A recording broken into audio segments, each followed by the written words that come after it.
The Z to Z Podcast.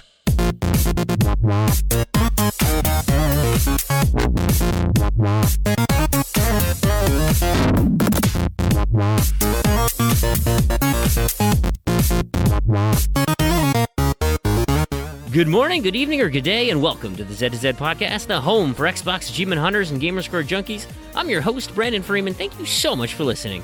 At Z to Z, we love gaming, and in particular, grabbing achievements and gaining Gamerscore. We do news, reviews, and interviews. It's about achievements. We'll unlock it. You can find show notes for this show, as well as previous shows, on our website, z2z.com. This is episode 126. You can also contact us with questions or comments on Twitter at Z2Z, Z-E-D-T-O-Z-E-D, or at our forums, forum.z2z.com, or email us directly, contact@z2z.com. Well, the crew is back. It is mid-May. I am joined by Proulx. How are you doing, Proulx? I'm doing great. How are you doing? Fantastic. And Randy's here. How are you doing, Randy? It's like 50-50. 50-50. Gotcha. Well, it's pretty optimistic for me, despite things. We'll take what we can get. So like a normal person 50, or like Randy 50-50 is like a normal person 75, 80. Feeling good? I guess. I mean, kind of. I mean, I found out I'm going to lose my health insurance this week, so that's fun. Oh, gross. Why? Because the school is cutting all spouses off of the plan. Oh, no. Ouch. So that's fun. So I get to go health insurance shopping for the fourth time in 5 years. That is the weekend. worst. I had to Super do that fun. recently with my employer as well, because I was always on my wife's, and they're like, listen, you know who really sucks the most money? Spouses. Yep, they're the worst. So we're going to go ahead and just cut them. Oh, but we don't need health care in this Yeah. country because everyone just gets it at their job just like that, right? Yep. Right? Just like So- that. So even You know, like this when you week, lose it every single year. actually, this is a great segue, because this week, so I've been sick all week. I have had a just awful cold, and so like I mean, I couldn't breathe. Like I tried to go and work out one morning, and it was like somebody, like I kickbox. It was like I was the bag. Like somebody had kicked the crap out of my back because I was just coughing so much. Like it was just I know that. so unbelievably sore. It was awful. I've had that a couple of times, not from a cold, but I had a couple. This was a number of years ago now, before I moved to the U.S., but it was like twice in 1 year, or like about a year apart. I had a really bad flu both times. I had to go to the hospital because I threw up for like many straight hours, like every 15 minutes. And then like after that, the back pain from throwing up for that long is unreal. Yeah. Like actually, I had a friend who broke his rib because he was coughing so much. This was like in high school. But anyway, so I had a pretty rough week. But like, so my wife was just saying, hey, call that nurse's line that we have, and you can just tell them you have this, and you don't even have to go in. I'm like, I'm not on your insurance anymore. I don't have that type of that benefit I have to go through my own, and I don't even know what I have anymore. Like, I don't think I have a nurse's line. I have to actually go to a stupid doctor. I have to find somebody in network or something. Like, I can't even use my normal doctor. Now try having a chronic illness and navigating that mess. Oh, man. Yeah, no kidding. That's why I'm super excited for the fourth time shopping for health insurance. God, it's going to be so expensive, too. That sucks. Oh, yeah. I mean, the current plan that is ending was also horrifically expensive, but at least it was easy. Sure. Okay, so before we talk games and gaming, I told the guys before the show, and I want to mention this to the community, and so because you're going to see some changes from my participation in the community, and ultimately, I apologize in advance, because this is not going to be a fun, entertaining piece of the podcast. So if you need to fast forward, go nuts if you don't care about my involvement in the community. But so with things, apart from being sick this last week, some other things have come to light in terms of my overall health. And I think I'm going to blame Saucy Slingo, actually. Not that it's his fault, but in showing me that Joe Rogan sleep deprivation video, it put a lot of things into perspective. And my wife has been sending me videos like that all the time, and I never watch them. I never listen to them. And in hearing all of the facts and the details and everything that's been going on, and thinking, okay, listen, so for the past 18 months, that's probably even been longer than that, probably 2.5 years now, I've been going on 4 to 5 hours of sleep a day, and thinking like, oh my God, that's bad. And in hearing in that podcast, they're saying, yeah, okay, your likelihood of Alzheimer's is going to go way up. Your likelihood of cancer is going to go way up. You're going to have weight issues. And I bust my butt exercising, and I don't see any changes. Well, you know why? It's because I'm not sleeping. I'm not letting my body recover. I'm just completely falling apart. And the other thing too was this, just, how I don't remember what the words he used, but it was kind of like you're just kind of drunk all the time. And things that have happened to me, especially at work, like falling asleep at work or having symptoms that I classify as ADHD. And he says, and the thing is no, you're actually just tired. Your mind is trying to shut itself down because it has no sleep to go on. And your brain just is perpetually just trying to find little respites, and so it deviates from your focus and does whatever. And so I've been really struggling, and the other things that this also has happened with my mood is it's put me in some kind of dark places. And I don't like the way that I'm feeling. I don't like the thoughts that I'm having, and I don't like the way that I'm looking at the world. And so what I'm trying to find now are things. So apart from getting more sleep, that's going to be my plan. I'm going to get my 7 hours. But what that means is Fream standard time, 10 p.m., is now Fream bedtime. And that really is going to put a damper on my gaming. And so I'm going to take some time to try and figure out what does that mean? Because I look at my life right now and I think, okay, the things that bring me happiness in this world are my family, my wife, and video games. And of course, part of video games is you, all, Randy Proulx, the listeners, the community, everybody part of this podcast. So those three things are so important to me because they bring me joy and happiness. And the things that don't bring me joy are, work because it's work, that sucks. And, my commute and traffic. But the problem is I need to do those things and they take up so much freaking time. And so I need to figure out a way to balance all this out. And unfortunately, gaming is going to have to lose out to my family. And that sucks. So in the next couple of weeks, you're probably going to see less of me on the site. You're probably going to see less of me in Discord. I don't know what I'm going to do about my gaming sessions. I'm going to have to reorganize some of those things around. And I'm going to be hitting it hard on the weekends as best I can, but I'm gonna go for my sleep. I'm going to see if that helps regulate my mood, if that helps get me back on track. And but like I told these guys, this podcast to me is so important. It's a moment of catharsis for the week. It is a shining light that I look forward to. I enjoy talking about video games. I love having a voice and speaking to you, the listener, and I love the response that I get back from you. So I'll still be reading the Discord and stuff, but I don't think I can contribute in conversations throughout the day. But I don't want to leave the show because I love it so much. The problem's going to be is I don't know what I'm going to talk about on the show, because if I can't game during the week, that's going to make content maybe a little light. So if it gets terrible and you guys hate hearing from me or I have nothing to contribute, let us know, and then we can pull back my hours or I can figure something else out. If you still enjoy the show, I'll bother Proulx and Randy. I mean, they're still going to play games, in theory.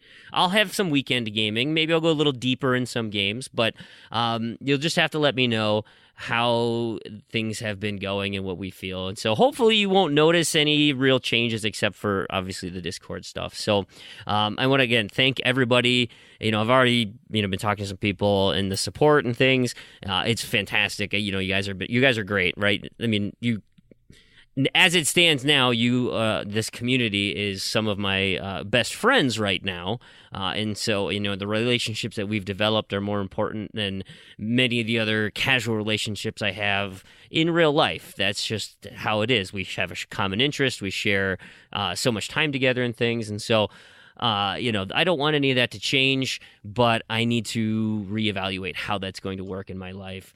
But there's still gaming to be had, and I played some games this week, but let's hear from the rest of my crew. Proulx, Randy, why don't you guys take over? Tell me some good, fun gaming experiences you had this week. Sure, I'll go first.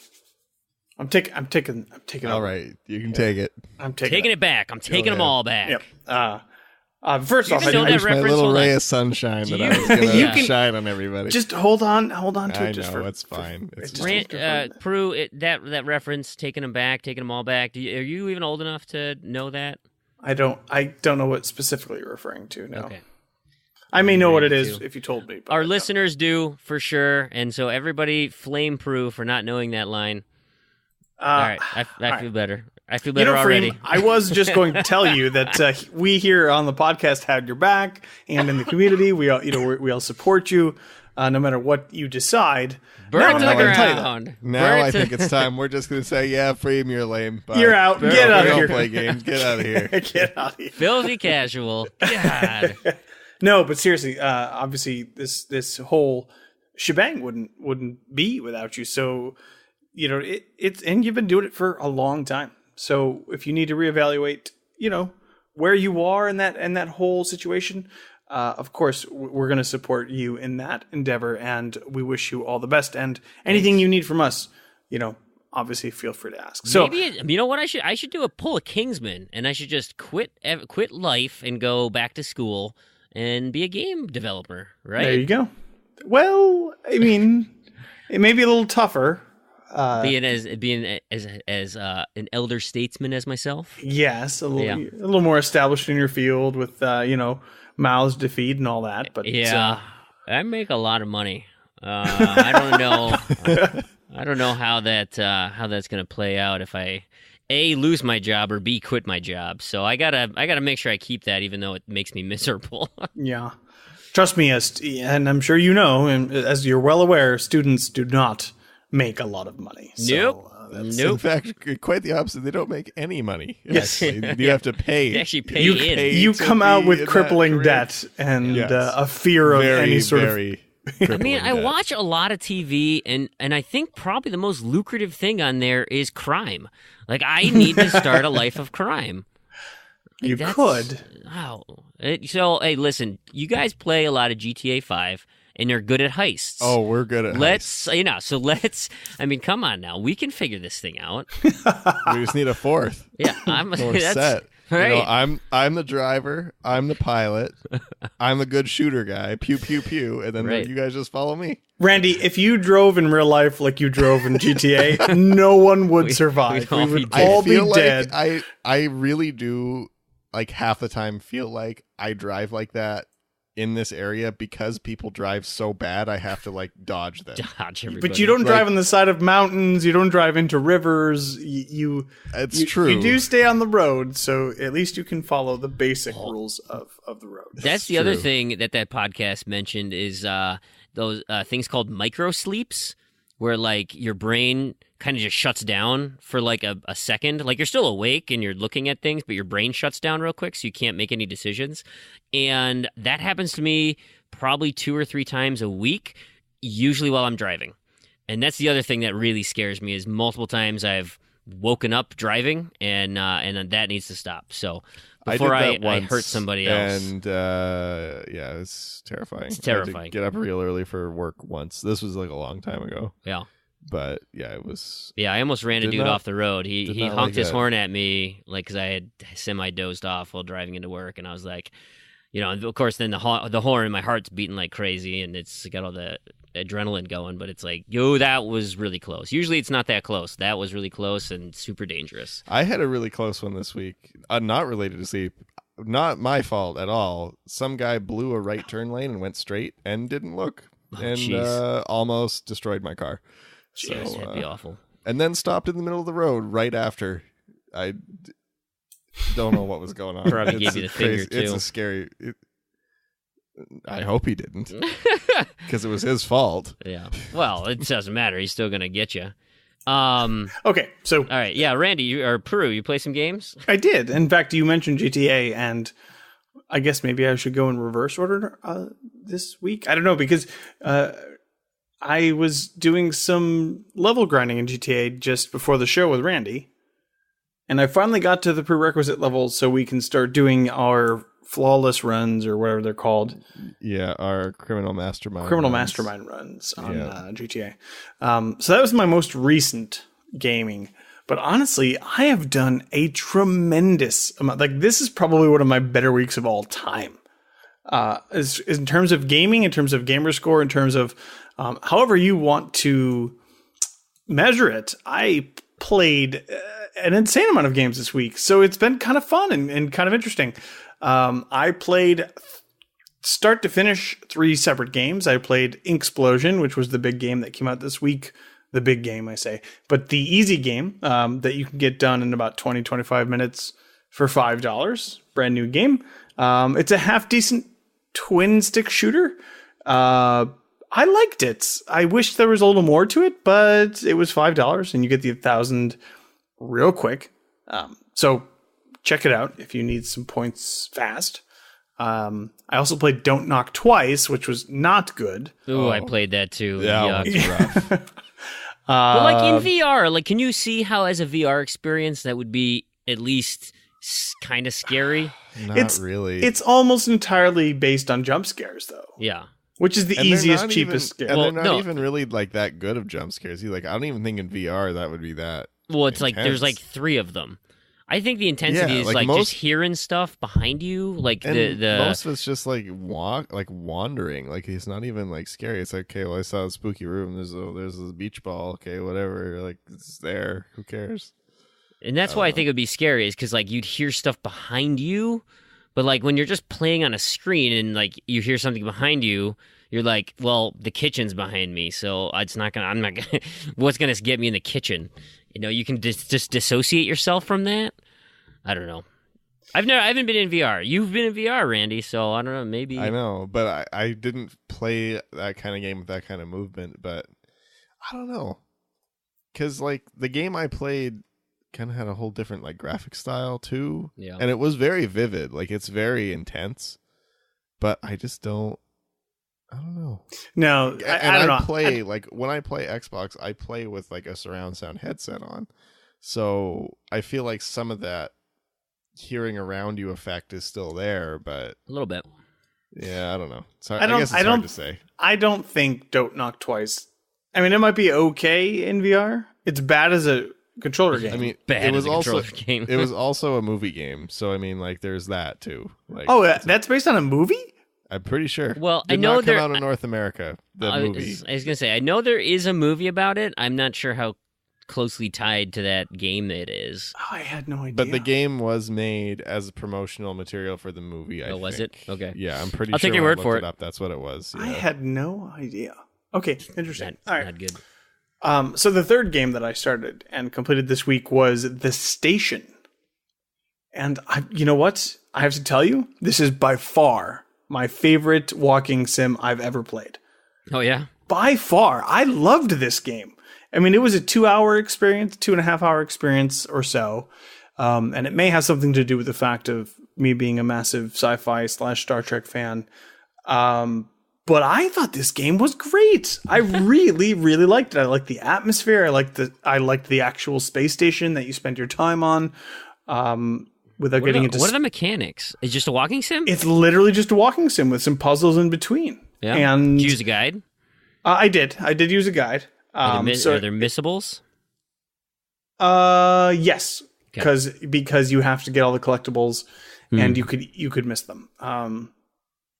But even the guide didn't ruin the story for me, which I was actually actively paying attention to. I don't normally do it in scenarios like this with these types of games, but because this is kind of my wheelhouse in terms of genre and situation, I liked it. And I liked where the story ended because it's ended in an interesting... The game teases you kind of where it's going. And once you get to the ending, you're like, oh, yeah, okay, that duh. But, it doesn't lay it out super obvious to you. I really liked it. In terms of... We were talking about like fragments of him in Discord this week and a few of the other walking sims. I think this is honestly head and shoulders above those games. I actually enjoyed going through this even with a guide. I really liked that game. It's not perfect by any means, but it was the environment and the story were compelling enough to keep me interested the whole way through. So 2 hours. 2 hours, I think, is what it was, and the ending really made it for me. Yeah. Mm-hmm. Cool. Yeah. So, okay, real quick. Been working on Batman Telltale Season 2. GTA, like I mentioned. Master Chief Collection. And then, of course, the big thing that happened this week was Chess Ultra went on sale. Right. And been a lot of chatter on that. There is. In fact, there's a whole new group or a whole new channel for this. Chin Doctor, I think he took the lead and decided that he was like, yeah, let's just do this because there's a 32 player tournament achievement that he wanted to get. So we did. In fact, we're almost done with this at this point. A whole bunch of people put in their alts, and I think there's like maybe close to 10 of us actually actively going for the achievements. And I got mine today. Nice. But so it's really great. So I've been playing chess. And by the way, Chess Ultra is Xbox X enhanced. In case you're looking for it, and Xbox X enhanced Super HD chess game. But to be fair, it's pretty. It's a pretty game. So I totally believe them when they say that. It's also the audio design is very, very well done. Classical music, that sort of stuff. The presentation for this game is really top notch. So haven't gotten to play too much with it, but I've played some Chess Ultra as well. Real quick, I have begun week 2 of my Minecraft binge. So I've been playing 4 different versions of Minecraft this week. Windows 10, Android, Apple TV, and the Xbox One edition. Thanks to Kingsman, who was on the show last week, I've completed the Xbox One edition of Minecraft. Nice. So that's fantastic. That's one of the few legacy versions I had to get done, and he helped me out. I did some of this stuff in the tutorial world, finally got that done, which means the only version that I can't do really on my own, I mean, I guess I could if I spent hundreds and hundreds of hours, is the 360 version. So for the 10th time on the show, I still need that too. Yeah, are. If you want to work on it and build a world, we can, but I have no idea what I'm doing. I could potentially do it, and actually it wouldn't be terrible. I might actually have some fun, but I mean, it'd take a long time because it would take a long time. The really difficult stuff I think is like summoning the big creatures and then killing them. Yeah, because you have to go through all these hoops and like find all these rare things and like combine them the right way, and then you have to actually be able to kill the thing. Yep. And it is remarkably funny to me that the only one you haven't done is the original. Yeah, it's funny. Well, I mean, the original would have been the original with that's, achievements. That's the thing. Is like nobody went back and made those worlds. Like that's why you see all the ratio. Like the ratio on most of the achievements on like the second and up title update is like 8. Yeah. Like I did the 2 multiplayer DLCs a few weeks ago. It took me maybe 3 hours. Yep. With 1 copy of the game and some extra controllers.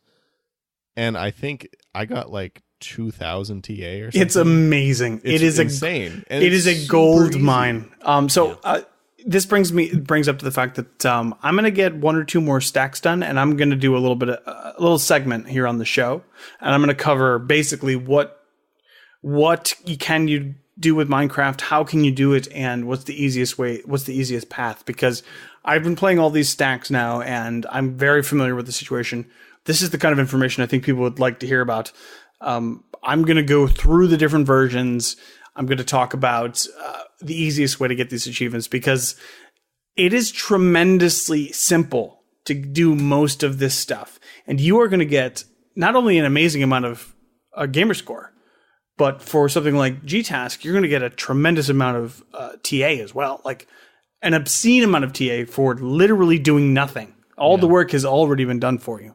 So I'm going to have Kingsman.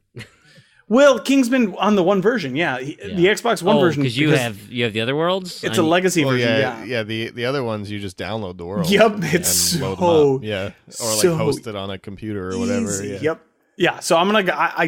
I've already got an outline ready. I'm probably next week or maybe the week after. I'm gonna go through a whole segment. We'll just talk about Minecraft because there's a lot. I mean, the average person isn't going to have access to all of the platforms that Minecraft is available on, but you will have access to at least 3 or 4.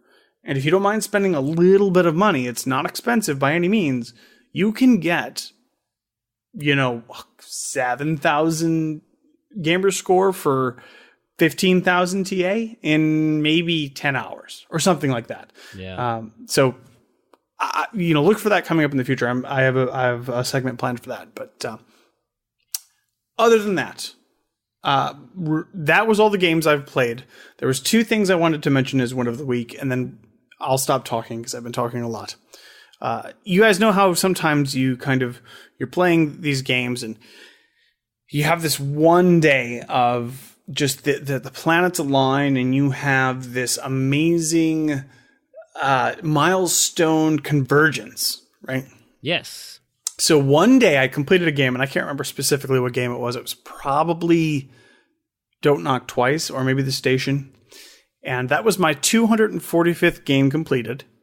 That was my 70. I reached 70% completion percentage with that, and I reached 500,000 TA. Those are fun. So that was fantastic. It was That's all awesome. in one night, and that was cool. And then last thing, I promise. I got my Duke controller in. Oh yeah, I saw those pictures. Yeah, in the mail. And it's awesome, man. I mean, it's still a giant monstrosity of obscenity and ridiculousness, but it's really cool. So now that, when's the last time you held a Duke? Like, is it not as crazy because your hands are a little bigger, or is it still just as obscene as it was a decade ago? Because you took it out of the box. I mean, you played with it, right? I did. I played I did the same sort of multiplayer Minecraft achievements Randy was just talking about with the Duke as my second controller. No, it's just as ridiculous. Okay. It's absolutely just as ridiculous. But it's also weird because I don't know what the black and white buttons are supposed to do now. They just it should be LB/RB. Well, they have LB/RB bumpers now. But it should be both. Like, I assume you can do either because that's what LB and RB map to on original Xbox backwards compatibility. Yeah. Yep. Mm-hmm. And that's what those buttons turn into on the 360 controller. So I would only assume that if they wanted to be authentic and let you emulate, use that on your One while you play original Xbox games, that if you wanted to be fully authentic, you would use those as they were originally intended. Yeah, and it's amazing. The one thing I wasn't expecting, and maybe they've mentioned it before, but every time you hit that middle button, it plays the animation out.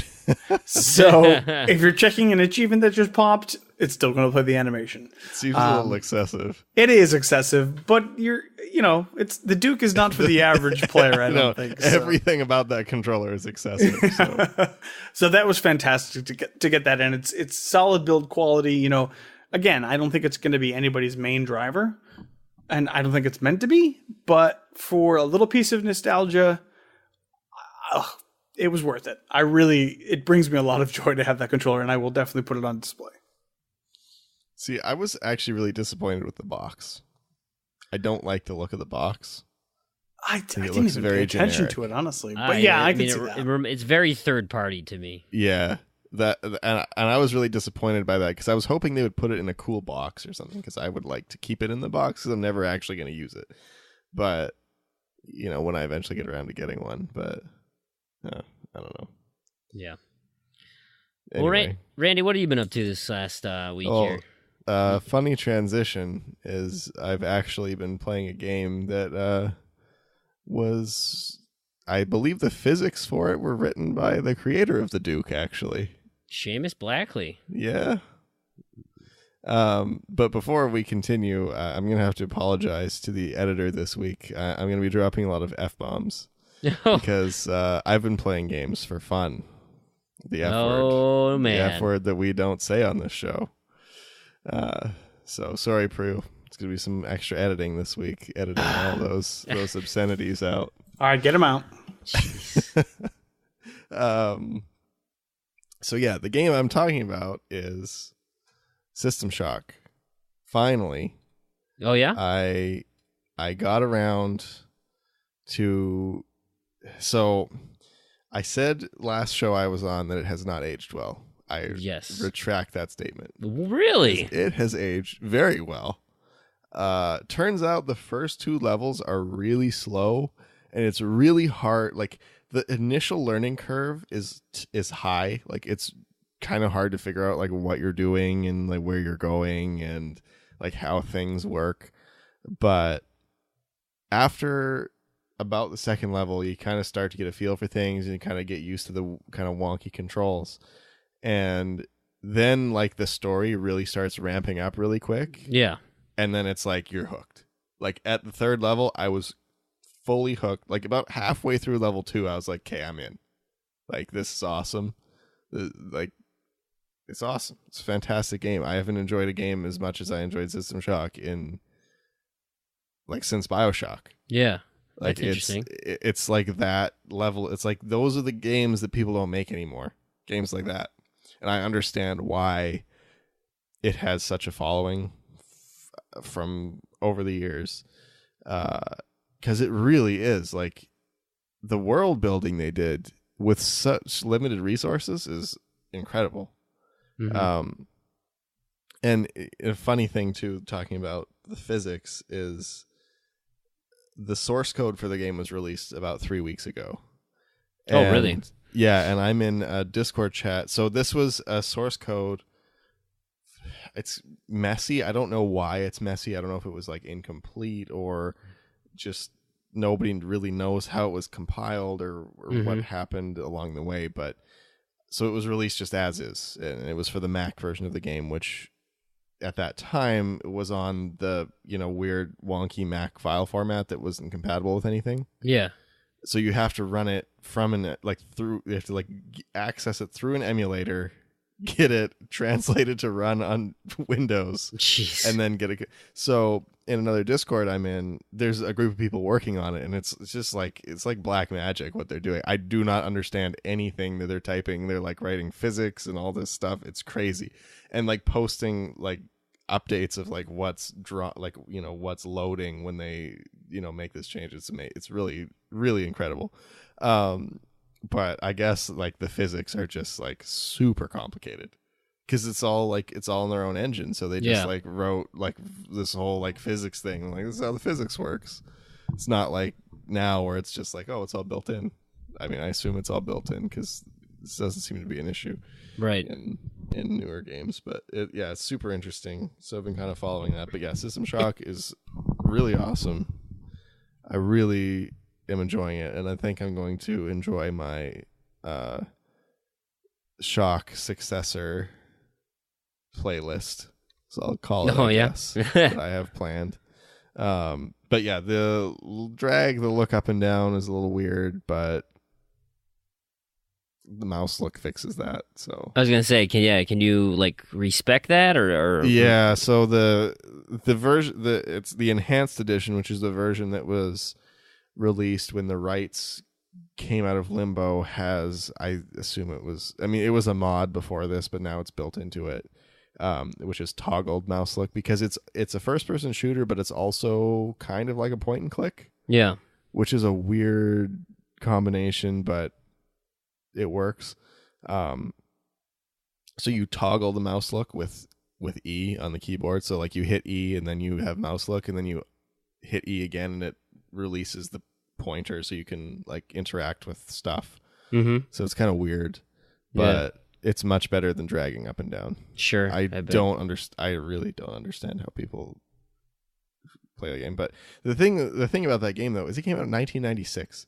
I cannot imagine how amazing that game must have been when it came out in 1996. Like, I can't even think, like, if it's that good now, like, I can't even think of a modern game in comparison to that. Right. Because it was like, not only that, I think it was the first fully 3D game. Like, it's fully 3D game that was, like, truly 3D. Like, all of the models were actually 3D, not, like, Doom's kind of pseudo 3D. And then it was the first to do a bunch of things. I don't know what they all were, but like what is a modern version of that? Like, I can't think of a game that just blows you away like that. That's just so. I don't know, maybe BioShock, but I see it, but I don't think it's good. Like, it's not. It's not necessarily the. Well, man, BioShock would be a good one. But BioShock was just like a successor to System Shock. Like, that's the thing. Yeah, like, that's true. It can't be as amazing as System Shock was. I mean, I think System Shock did BioShock before it existed. I think Walking Dead Season 1 from Telltale shocked the world pretty well. But you're trying to say in terms of what System Shock did. Like, because like System Shock was not only did it have a really good story and like do storytelling in a really fantastic way, it was also like technologically impressive. Yeah. And was also good gameplay wise. Like, it hit like all those things that just made it amazing, where it's like, Walking Dead was a really like kind of revolutionary storytelling in gaming thing. It didn't marry all those pieces. It was not technologically impressive. Yeah. And it didn't have any gameplay. So that's fair. Yeah, it's kind of that thing. It's like, it's just, so you're looking for the triple crown. I mean, there have been plenty of games since that have done that. I mean, I you know what? I think the closest thing would probably be Red Dead. Well, I was just thinking of Half-Life 2 years after System Shock. 1998 was pretty significant technological leap forward as well. But I'm not even thinking just technological. Like, So a lot of people like that story. I don't know why. Yeah. The story's garbage. Yeah, no, it's not my thing either, but it's also... I want to go back and play Half-Life and really... Because, like, people... like, all the time I hear people talking about Half-Life. I'm like, I don't get it. Yeah. I don't get... I have to get through all of Half-Life 2. Not Half-Life number 2, but just in addition to, like, my Shock playlist. Yeah. Like, I need to suffer through Half-Life just to say... Just to confirm that I dislike it as much as I think I should. Because it's so... I don't get it. Oh, man. All right. Do you have anything else to add? Because if you're talking about suffering through old games, I got something for you. I only played one other game this week. Let's hear it. I mean, it was mostly System Shock because, like, I'm hooked. That's cool. I'm deep into System Shock for fun. And it's weird not getting achievements, but it's kind of like, oh, man, I'm really enjoying playing a good game. So I don't know. We'll see where this goes. I did put some more work into Lost Planet 2. Popped a couple of big achievements in that one. Nice. I think they were both. Did I get? How close is that completion? Oh, way off still. Oh, but yeah. I got a 7.2 and a 9.9. Jeez in Louise. Lost Planet. Yeah. Doing some online multiplayer. Got the 4-player stuff done, so I can stop having 4 controllers on my coffee table every day now. I really wanted to get that done, and then I'm through the worst of the campaign on Extreme. So once I get that done, then it just becomes really mostly just tidying up a little bit of campaign stuff and then just grinding stuff. But it's far off. I work on that kind of because like System Shock is a very like all your focus kind of game. Yeah. Because it's so immersive and it's so story driven. It's like BioShock. You're not gonna like half play BioShock. You gotta commit to that game.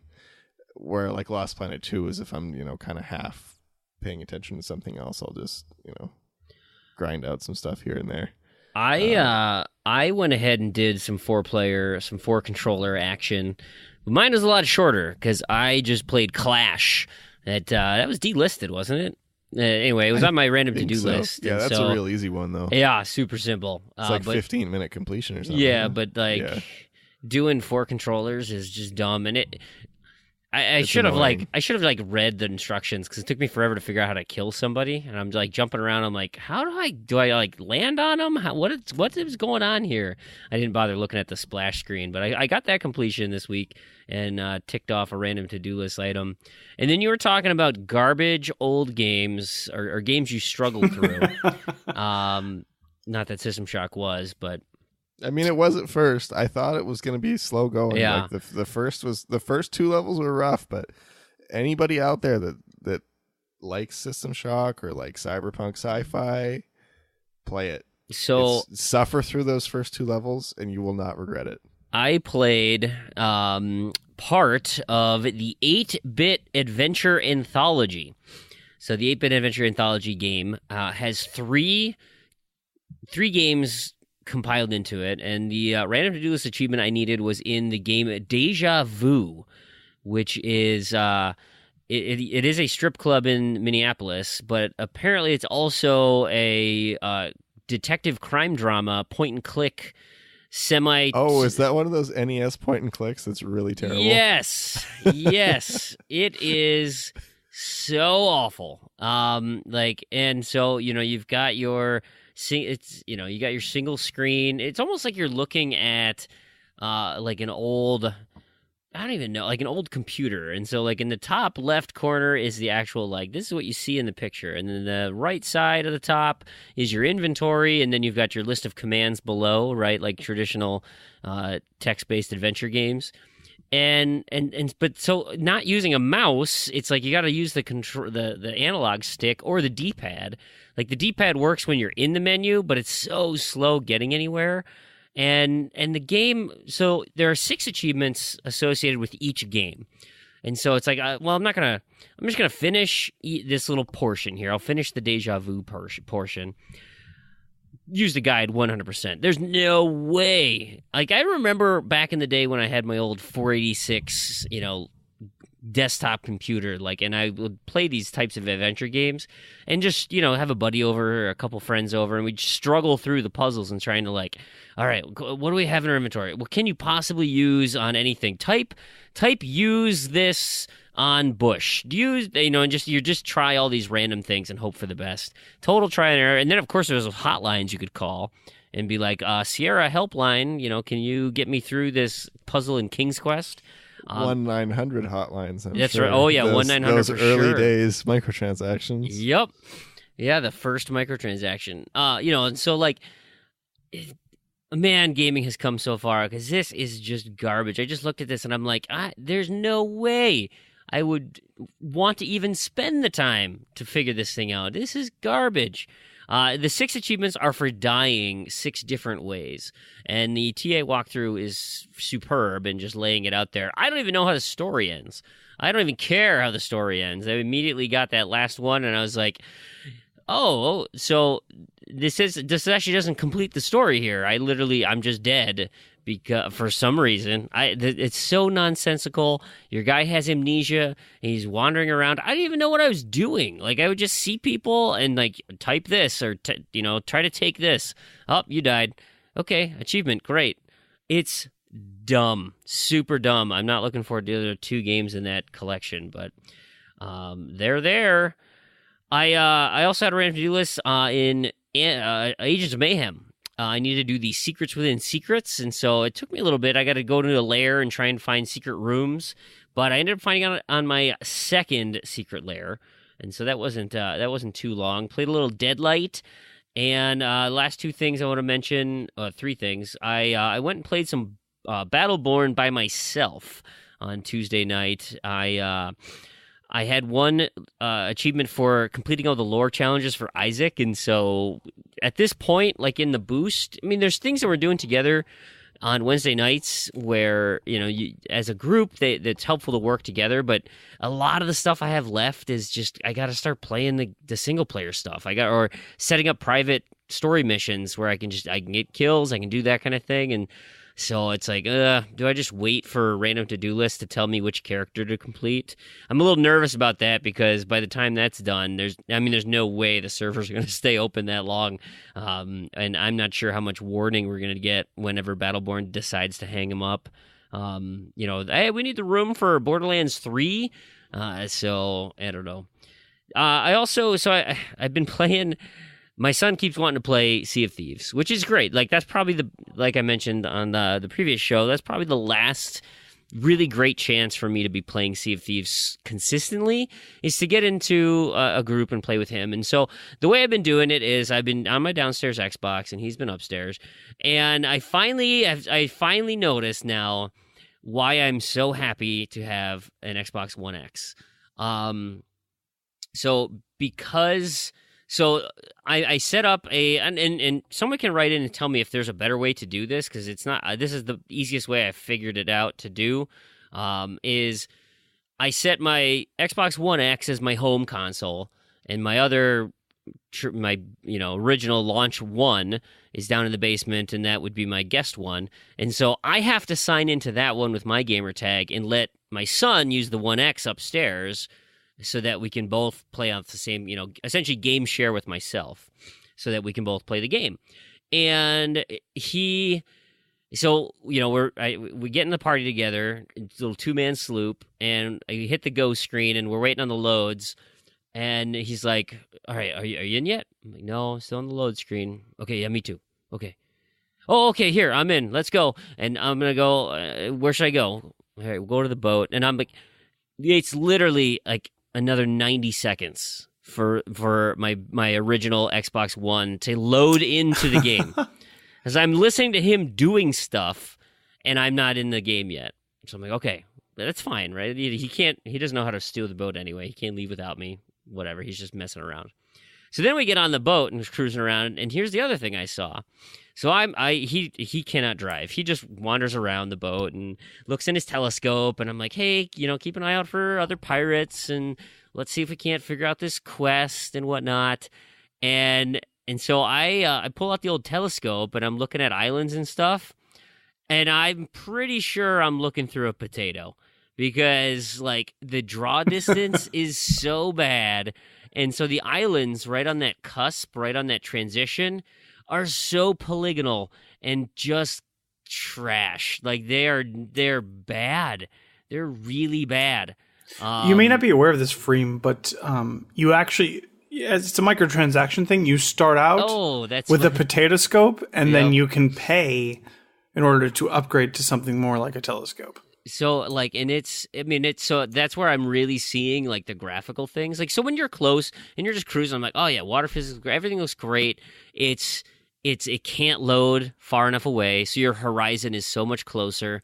And like I'm looking and I'm like, is that another boat? I can't tell because it's a triangle shaped blob. And it's like, and I'm hoping that at some point it's going to look like a sail, or not a rock. It could be a rock, it could be a sail, or it could be a skeleton fortress tower. It's like, I don't know until I'm like right up next to it, and my son can actually see appropriately on the One X. So that is the actual testament to the graphical and GPU horsepower of the One X. It helps out a ton. But I bought a hat today. We did one quest. We figured out a riddle. We got shelled, and then we had to come back to the island, figure out the riddle, and that put me over the top to buy a hat, which got me the #BeMorePirate achievement. So I was between the hat or the blunderbuss, and I thought, I look pretty slick in this hat.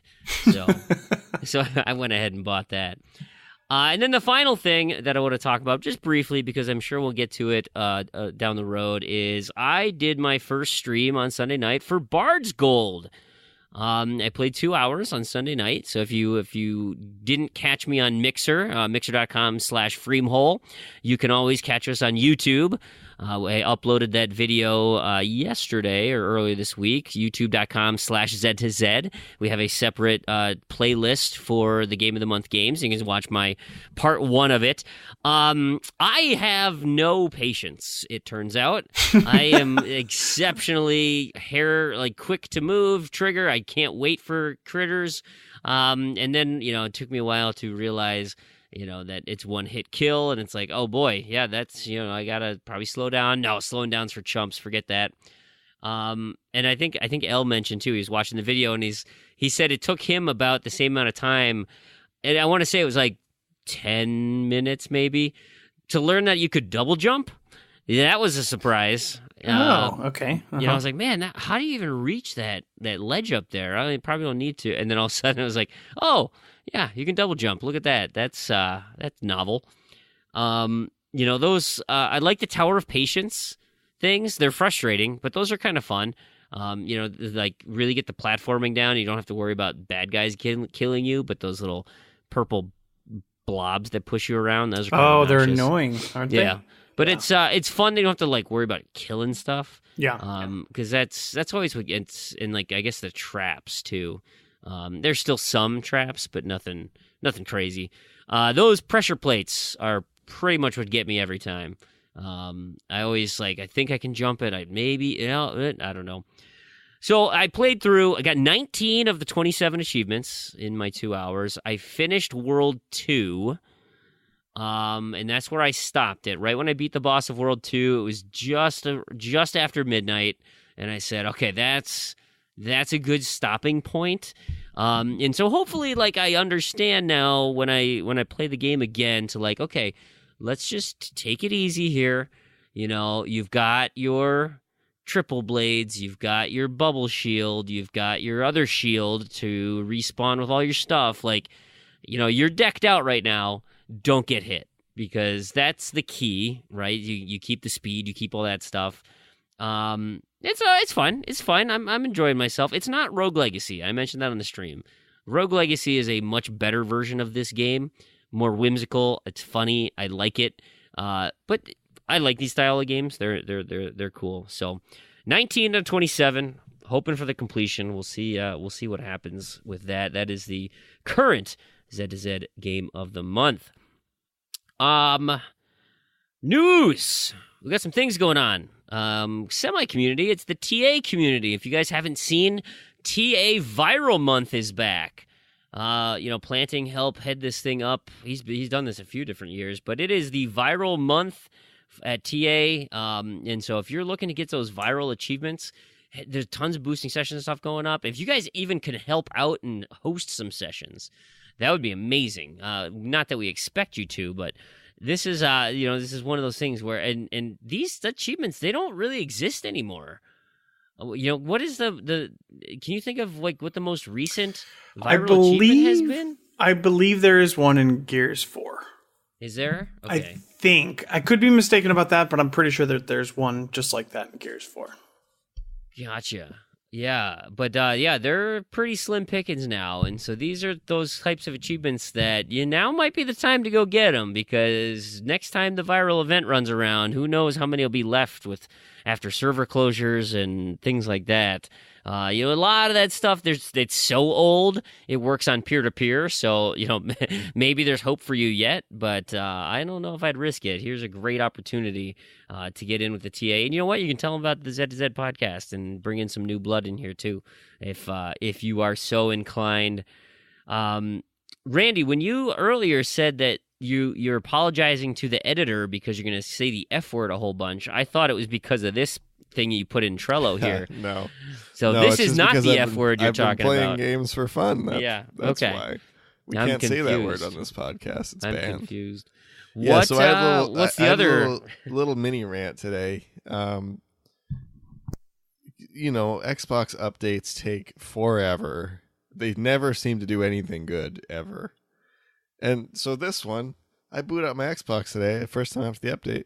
They changed the dashboard sound and added some rainbow animation. Why are they spending time doing this? Microsoft needs to stop changing the dashboard every 2 weeks and make some games that don't suck. People want the rainbows, man. They want the rainbows. Just Randy. stop changing the dashboard. Just stop it. Randy, they're working on your good game. Let Crackdown 3 come out already, and then we don't have to worry about it, okay? That game that still doesn't have a release date and didn't show up in that Walmart leak. And Hey, you know what? The game that doesn't exist, the game that wasn't at PAX East anywhere in the Microsoft booth. Crackdown 3 is vaporware. That Walmart leak is not gospel, Randy, and E3 is right around the corner. Yeah, right around the corner, and you know where Crackdown's going to be? Not at E3. That's your prediction? Absolutely. We should make a community, like a vote or an event. People about have been this. asking for the E3 bingo card. E3 bingo. It is getting that time of year, people want E3 bingo back. So I know Fufu asked me specifically, but I've heard some other people. We probably should put something together, figure out how to do that. I will say, if Crackdown is not at E3, then I will be on Team Randy camp vaporware. But I expect it. I expect it to be one of their sort of surprise announcements, like surprise, it's coming out tomorrow, or you can download it right now. I don't think so. It may not be. I could be very wrong. I don't know because wasn't Crackdown at E3 last year? Yes. Yep. Mm-hmm. For the One X, they're like, yeah, it's coming out next week. Yeah, oh, Terry Crews was there. Just talking all about it. Well, yeah, they were saying that it was come out. It was going to be a release title for the Xbox One X, which came out in November. So that's yeah. It's not happening. But not happening. I hear that maybe there are some more rumors of what's going to be happening at E3 here. Yes, we have a community question about that. I was going to say too, and after State of Decay comes out, what does Microsoft have that is a game? Ask Walmart. Yeah, Walmart's got it all. Point. We'll good point. That's true. There was that one on there that I saw. We'll get into that. Yeah. So not happy with the dashboard, huh? What about I'm never happy with the dashboard. They need to go back to the first one that sucked the least out of all. In fact, they should go back to the 360 one because it's still way better than the Xbox One dashboard. The Xbox One dashboard is terrible. I hate it. NBA Kirkland was posting some things. He was playing around with the groups, where you can put your games into groups. Your own self-described group. And he showed his list. He has one group called Preloads, #deal with it. And then he has a group called Broken Achievements with a sad face. And he has a couple games in there that you can't complete. But what about groups? That might be kind of fun, right? I'm pretty sure that I'm gonna put Mario also has that RTDL. Same group, but it's his I'm entire sure. collection. That's it, yeah. Yeah. I will not be using groups at all. I think I'll probably put RTDL in a group, right? I might make a completed games group, but I just group all my games by letter and Just I know just what know you want which to play. letter it starts with, and then I go to it. And I never have more than 20 games installed in my box at any given time. So yeah, once a game is complete, I uninstall it. So yeah, I wouldn't even have a group for completed games. It doesn't really matter. Yeah. I could see it being useful depending on how you want to organize your library. The way I organize my library, just kind of having everything in a mixed pot, organized alphabetically, seems to be the most efficient way to do it. Yeah. But if you want to do it by category, it's cool that they give you the option. Why not? Yeah, I I don't see any harm in it. It's just, again, I just don't understand why the resources are going to little things like that and not I don't know. I guess I don't know where else they would go. Well, then, if you're not part of the solution, Randy, I just think they need to stop tweaking the dashboard. I'm tired of it. Make up your mind and just stop changing. Make up your mind and stop changing the dashboard the 360. Stop it. You can That's change it. You can change it once every 3 years, on the 360. I still wasn't super happy about that, but at least it's not every 3 weeks. Yeah. My computer should still be running Windows XP, and that's all I want to hear about it. Yes. I would be very happy if Windows 10 was more like Windows 7. I am very unhappy with Windows 10 these days. You have another mini rant for us? Yes. Why does every time a Windows update happen, it reset all of your data stealing settings? I have to go back and change them all. And then every time there's an update that you can't postpone, it just restarts your computer. It's like, hey, 10 minutes, your computer's going to restart. Yep. Oh, thanks, Windows. I wasn't working on anything. Thanks, Windows. I lost all my progress on the thing I was working on at work. Thanks, Windows. My mining rig just stopped running because you decided to update for no reason. And now I lost $10 because I wasn't mining for 2 days. By the way, I got very lucky this week. This is one of the positive things that happened this week. Yeah. Is I managed to snag another card when NVIDIA restocked their website this week for retail price. So I've doubled the size of my mining operation. The reason I was looking is this week, or my last payment from mining actually paid off the first card I bought. Wow. So with that money, I bought another card, and now it will make twice as much money. Now, what about like taking that and reselling it on the market? Like, I could sell it for around $550. So not, but in the long run, you're still better off mining. So I paid $400 in tax for it. If I sold it on eBay, I could probably get $550 for it. Shipping would cost me at least $20. eBay would take probably $50 to $60. Mm-hmm. And the tax was $30, so I wouldn't make much on it. Yeah, you're better off. I mean, mining. I'd probably make like $20-$30 on it. That's fair. But yeah, I'll make that in 3 weeks mining. Nice. So yeah, cool. I mean, obviously the card depreciates some when I put it in the computer, but not much. Yeah. Hey, so before we talk about all those leaks in games, I got two things that just keep popping up that are just ridiculous. The first one is: have you guys seen a bunch of videos of Thanos in Fortnite?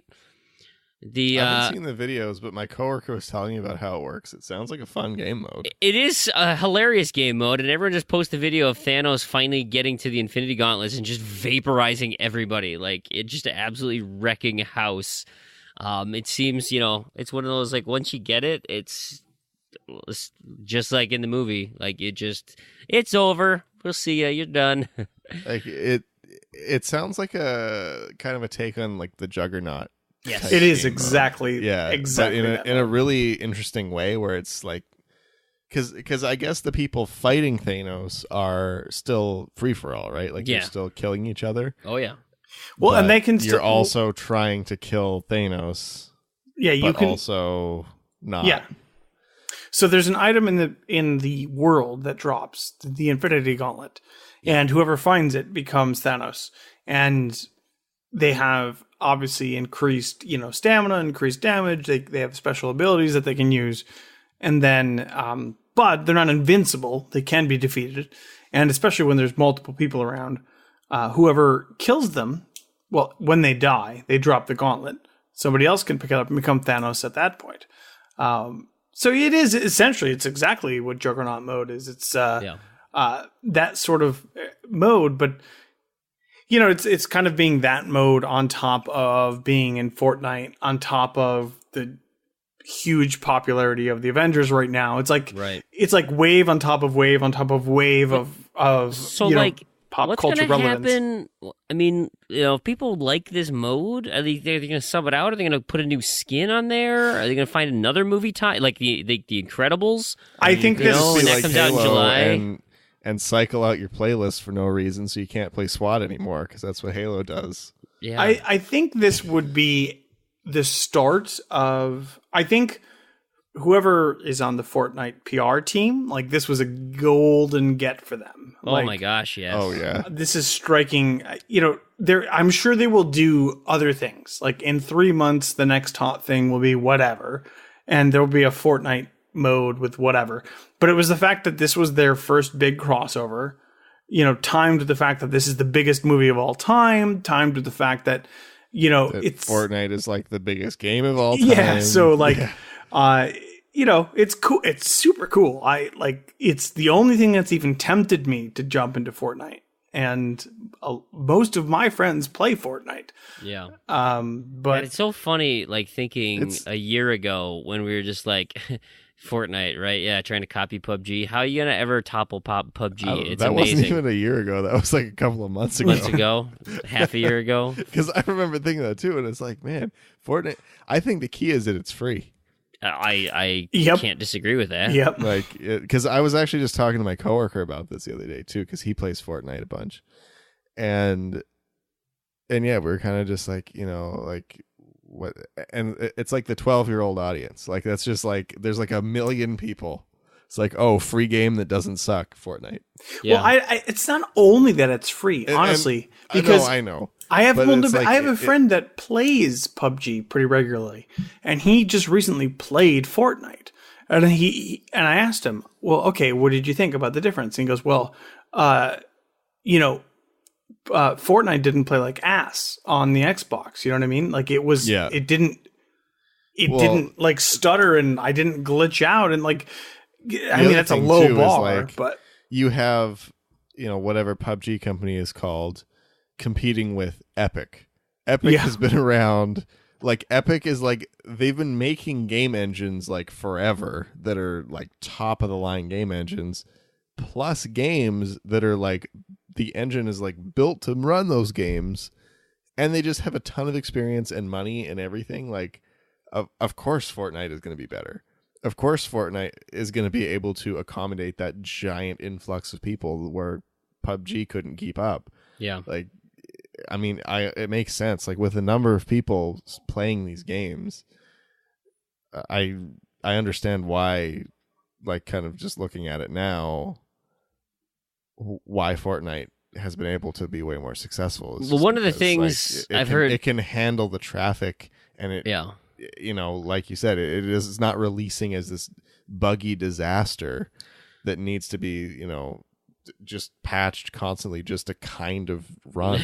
Right? Yeah. Like this is a game that works now, and you don't fall through the ground and explode in the car all the time or whatever happens. The other thing I've been hearing is people saying this is a great game because kids don't have to ask their parents for a credit card.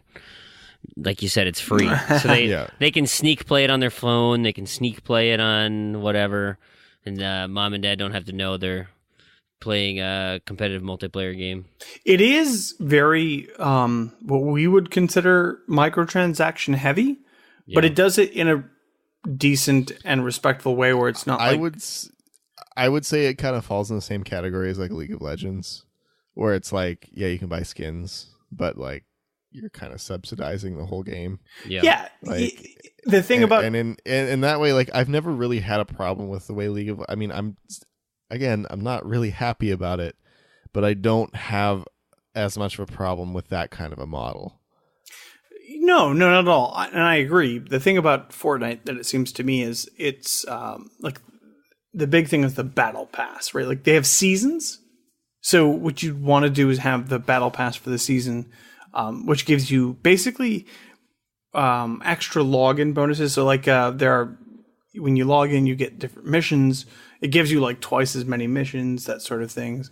You can. And what's that? Just for like XP for loot boxes for experience, so that you could buy more skins. But it's all cosmetic. It seems to me that it's all cosmetic. It's interesting because Primate's big into the game, and he watches a bunch of streamers, like really top tier streamers, and sometimes they occasionally go and pick the beginning skins just to blend in so they don't stick out, just to see how they would handle it in the middle of the crowd. I did that in Red Dead, as I would I kept Greenhorn as my title and would like have just some like random default guy, but be, the top level. Just... Oh, my son, he would do that in Rocket League, and he'd be like, well, I was playing against a pro. I'm like, you need to literally play 20 games to get the pro thing. Like, you're not playing against pros. Well, that guy's a rookie. Why is he so good? I'm like, oh my goodness. There's like literally 3 titles. Like, You're not playing against rookies and pros and stuff. Like, they're people just messing around in Rocket League. Like, I used to think that with Call of Duty, when you'd see single digits, first prestige, and you're like, oh, man, licking those chops. Let's kill some noobs. Yeah, I would also do something like that in Call of Duty. I don't remember what it was. Yeah. Like, I think my clan tag was just like default or something. Like, I like to leave the default things on when I'm maxed out, because it's, I don't know, it's fun. Yeah. But I imagine in Fortnite, like, yeah, if somebody sees some super crazy expensive scanner from across the map, they're gonna be like, oh, well, that guy's probably good. I should kill him first. Right. The other thing that I thought was pretty funny, that I enjoyed was, have you guys played Super Mega Baseball 2 yet? One of our Games with Gold games. I have not. Little baseball sim, kind of cartoony. But literally every video I've seen of Super Mega Baseball 2 is a line drive up the middle, killing the pitcher. So you're saying it's like a Canadian kickoff? Yes. Like every single one. It is, you take a liner, the pitcher gets hit right in the face and goes down like a sack of potatoes. I don't know if he's like pulled out of the game or whatever, but like Andrew Reiner has done it. Kotaku's running an article on it. I think Redemption posted a video. Like, it's just, I see tons and tons of videos of people killing their pitchers by lining one up the middle. It is a crazy. Yeah. Anyway. I think there is, I don't know if there was zero injury, sort of like zero injuries in the last version. But I remember before this all became a hoopla in the past week or so, when Prumate first started playing the second one, he was surprised. He's like, oh, these guys can actually get injured. He didn't have one of those silly, GIF situations where the pitcher gets hit right in the face. But, he's like, oh, okay, this is becoming more sim-like, because, of course, the Xbox doesn't have a full appropriate MLB sort of game at this point. So Right. All right, well, you guys mentioned it already, and Fufu asks the question, what is your take on the leaky, or maybe gushing E3 pipes? I'm sure Randy has a lot to say about it. And if they turn out to be true, what is the biggest letdown, and what games are you most excited for? Well, first of all, I think that Bethesda has confirmed that it is, in fact, true. I don't think all of it's true, though. I mean, I thought it was totally fake at first, because it's like, how could Walmart like screw up that bad? They know how this works. Like, everyone knows how this works. Then it's like, oh, well, it's intentional leaks again. I mean, I don't know. Could be. Maybe someone paid Walmart by accident. Oh. Oh no. Oops, Walmart, sorry. No, there's no way. I accidentally published all these. I don't know. The leaks are so out of hand and ridiculous now that I have a hard time believing they're not intentional. So what somebody had told me was that this could be like just Walmart getting the pages up, and they're guessing at games that could be released, and they want to just be ready to go with a landing page. And if they have to update it, the day of, it'll just be faster to just quick tweak it to whatever it is. But why would that be public? Why would they have release dates? Oh no, it totally shouldn't be. So like that was, that's the thing, is like, they know how to make, if they do this, they know how to make those pages not show up, obviously. Yeah. So that's one thing. The other thing is, it just could be a dude over at Walmart being like, dude, I'm messing with people. Because he did write Forza Horizons 5. He pluralized Horizon and went with 5. I don't know what happened to Forza Horizon 4, because that hasn't been released yet. But we're going straight to 5. Microsoft is skipping 4, and they've pluralized it. So, good on that. That's up and ridiculous.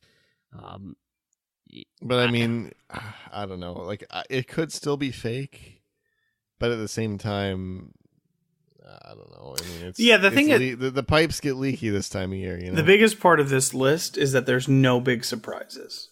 It's all safe bets, all safe guesses. There's nothing here that you would not be like shocked to learn on the morning of E3, or hasn't been talked about in either rumor or already announced. I mean, a lot of these things have already been announced. Like, okay, NBA 2K19, you're probably getting one of those. Beyond Good and Evil has been announced. Is it coming out this year? I doubt it. What's the other one that was on here that was like, Division 2 has been announced. Final Fantasy remake the Final Fantasy 7 remake has been announced. Metroid Prime announced. Smash Brothers announced. You know, and that's Assassin's the thing too. Creed. It just says Assassin's Creed. There will be an Assassin's Creed. What does that mean? Is it going to be this year, or they take another year off? They never specify. It's never like it's Assassin's Creed, apple pie, or it's Smash Brothers Attack Smith or Omega. Whatever. Like what? It's always the most generic name you can think of.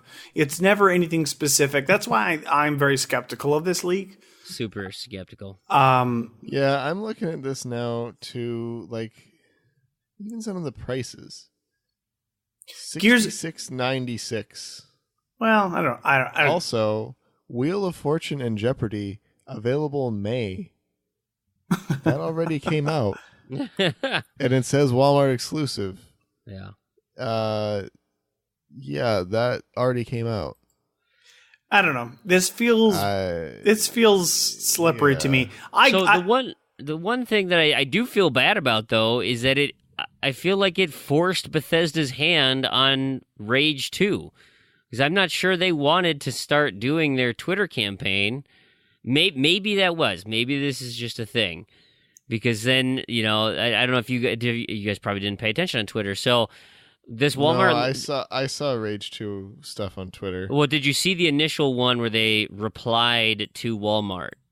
And so they took a screenshot. I didn't see that. They took a screenshot of the Rage 2 box art, and they said, hey, in that pink spray paint, Walmart, we got some suggestions for you. And it corrected all the things that were wrong. Like it circled it and it was like wrong title, didn't use the all caps font. I did see that. And the Anarchy A, the other thing stuff. too is like, do they use all these generic boxes like this? Like, I don't know. It looks. I don't know. I don't like it. So let's answer Fufu's question. If this indeed is true. Do we know, was anybody able to access this page, or has it just been screenshots? As far as I know, screenshots, and it was taken down. Or it was never there in the first place. It's possible. I don't know. I don't know. Now I'm starting to think. Yeah, it's nah. You got me going on the fake train now. And then there was another one like a day later, which adds to it. I mean, did you see that one with the Halo Wars thing? No. It was another Halo Wars game.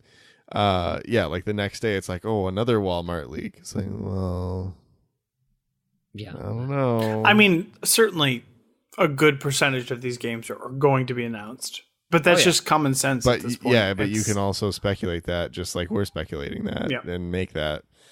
And nothing specific, nothing surprising. This is the thing, by the way, folks. This is how you can tell charlatans from people who are honest. If they don't give you specifics, then they're probably trying to take your money. So if they say, you know what, I suspect an Assassin's Creed title will come out in the next year or so. Right. Please give me your money. Yeah. Well, good job, man. I hope you enjoy Destiny Comet. I don't know what that is, but it sounds good. That was actually the code name of the Taken King DLC. So interesting. Okay, yeah. I hope that's not a problem. I think so. I think Comet, or maybe Comet was supposed to be Destiny 2. Whatever, in their original timeline, in the Destiny 1 timeline, I think it was supposed to be either Rise of Iron or Destiny 2 was what they called quote-unquote Comet.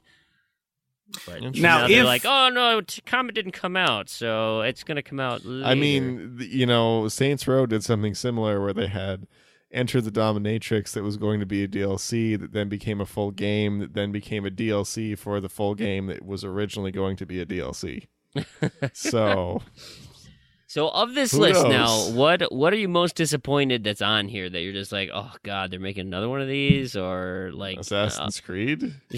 I'm not. Yeah, I don't care that they're making another Assassin's Creed. Yeah, I don't care either. But it still blows my like, mind that WWE makes money.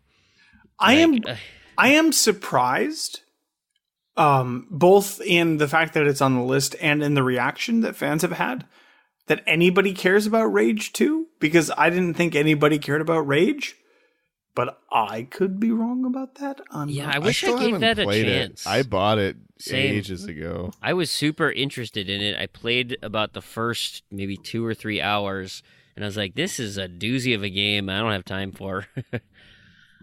I will say, okay, from the limited list that we got, Borderlands 3 is coming, certainly, and I'm excited about it. Splinter Cell is very heavily rumored to be returning, and I would be very excited to see it. And then Just Cause 4, I would also be interested in seeing. Otherwise, everything else is such a gimme. I'm surprised Just Cause 4 is a thing at all.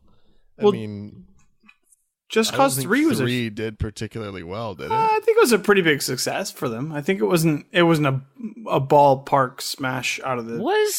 Was Final Fantasy VII Remake a PlayStation exclusive? It was supposed to be, yeah. Yeah, well, they got. Does that say Final Fantasy VII Remake on it?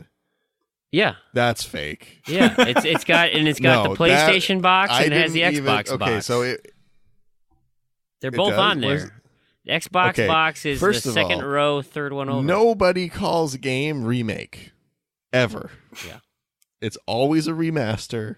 It's like, or a director's cut. It's never called remake. This is fake. I'm calling it right now. Yeah, it's shenanigans. Well, and like even if you look yes, it is a PlayStation exclusive. It might be timed. Yeah. It may have been timed, but it was definitely an exclusive. I mean, even look in the third row where it's the fourth one, Rage 2 for the Xbox One, and then you look at 3 boxes down. Different. The font is the different size. You couldn't even get the font the same size. Like, this is such garbage. See, now what we need to do is we need to measure the black squares and see if they're different sizes, because they probably are. Oh, I'm sure they are. They don't even match up with the header box here at all. Like, yeah. See, my blurry screenshot of Cyberbike 2044 is more convincing than these games. I made a fake Big Ben game that actually looks pretty good. Maybe I'll put that in the show notes. So for Proulx, I've never heard of Insurgency Sandstorm. I don't know what that is. Beyond Good and Evil 2. Intrigued at Division 2. I know that's been announced. Intrigued with that. Apparently, we're getting a Gears of War 5 before a Halo 6. I'm shocked Halo 6 isn't on here. Like that would have been. Can we just never get another Halo or Gears of War game? Yeah. Like, can they just go away? Oh man. I don't know. Can we just kill those franchises, please? Like, just put them out of their misery. So basically, let's just clear this for the listeners. We're no further ahead than where we were when we started.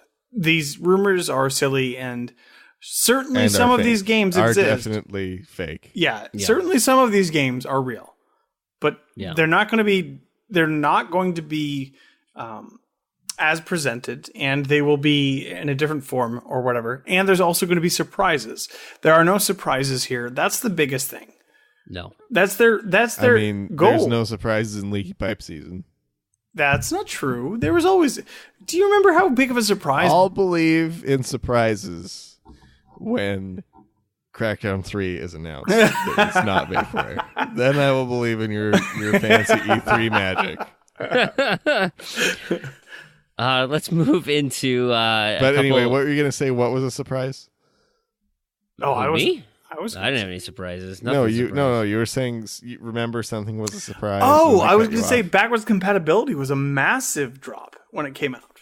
Yeah, I guess. Like, especially the original Xbox one. They're like, oh yeah, here's all this stuff. Oh, by the way, original Xbox backwards compatibility. Yeah, that was so big. That was cool. Back in the day, that was cool. I think that's the biggest surprise of this generation for sure. Yeah. Yeah. I mean, I remember when backwards compatibility was announced too. It was a big deal. It was. And I was so pumped. And like the original Xbox backwards compatibility was like, yeah, I agree. That was the biggest surprise because there was no buzz about that. There was no expectation. It was just. I was fist pumping at my like, there desk it is. because I There watched it it on is. my desk computer, and I was like, "Oh my god, yeah!" I was so jacked. I still haven't used it, but I think it's cool. Really? I use it daily, almost daily. Not the original, the 360. Original. Oh, the OG I haven't Xbox. used- Yeah. I use 360 backwards compatibility all the time. Yeah. But So here's the thing. Don't be disheartened, listeners. There will be, this is not the only thing that's coming out at E3. Even if you're disappointed with E3 overall, you're going to get more than this tiny list. and I think we have now officially determined that this is in fact fake because they called it Final Fantasy VII Remake. Nobody calls it remake. No, it's super fake. Ever. Not even close. Yeah. So There is no game published by a publisher called Remake. now you're gonna force me to search for one and find one. So Dude, I will bet money that there is no game called Remake. Like Game X Remake. man, breaking news. I don't know if you guys are interested at all, but this obviously isn't going to be breaking by the time this podcast comes out, but I'm really excited about it. Do you guys watch Brooklyn Nine-Nine at all? Nope. Or did you? I have kind of. God, I love that mean, show. I know I think what it's it is. so funny. And I was super pissed because they canceled it this week. Well, guess what? NBC just picked it up again. They're like, sorry, we realized how upset Twitter is. We didn't mean to make you guys mad. We're just kidding. We'll get a 6th season going. So they just picked it up. The creator of it just said that. That's super exciting. I am pumped. And Rick and Morty has another 70 episodes coming. Like they've been in limbo about how much they want to where are we going to get season 4? I don't know. Who Of wants course, to there'd pay be for a it? season 4 with something that popular. It doesn't matter if it's garbage; they're gonna make it. Well, that's just They it. make So it it's run into like, the ground. It's like that shouldn't surprise anybody. That's what they do. but season 4 isn't going to be 70 episodes. Like it would have been something. You say, oh yeah, season 4's picked up, and we got. Even for an animated show, that's typically 13 episodes. If it's more of a, maybe a single camera sitcom, maybe you can get up to 24, but 70? Like, that's like, hey, we're just going to... How many episodes are in like a season of Seinfeld? I want to say it was like 30 or 40.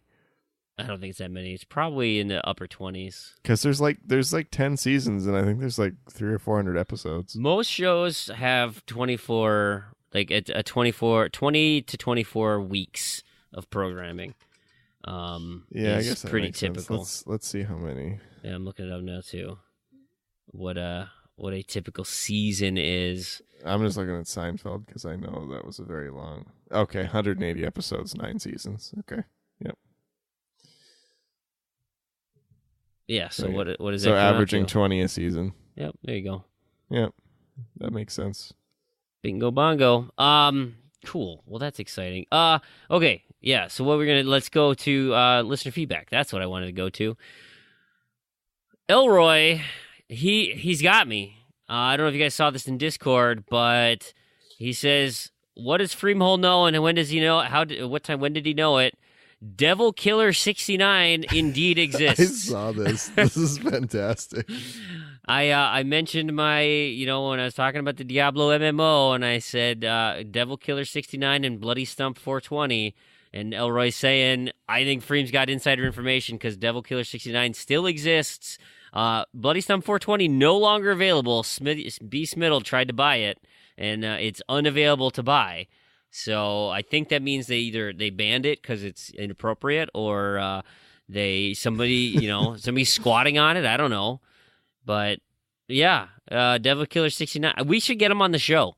I think he needs to be a guest. So Devil Killer 69, if you're listening to the show, we got to talk about playing Diablo together. I think Bloody Stump 420 is too long. I think that's why it's not available. Is that why? Okay. It's more than 12 characters. Oh, you know what? Because he spelled it wrong. It's BLUDY.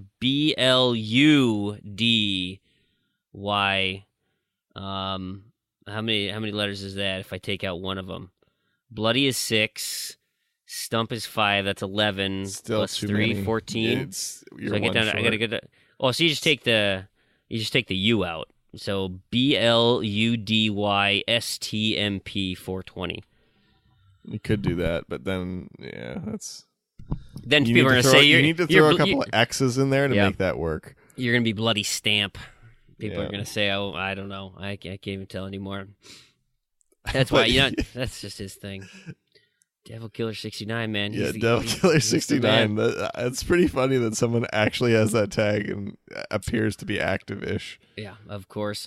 Koosh Moose asks, he says, hey, as an aging gamer, what faculty do you think will be the worst to lose? Your eyesight, hearing, use of hands, incontinence, etc.? What do you think? And I responded to him. He sent me this in Discord. I said, those all sound terrible. I don't want to get old, guys. I don't want to get old at all. Keep playing games. They'll keep your wits. Is that what that is? I've already noticed after long gaming sessions that my joints and my fingers get a little crackly.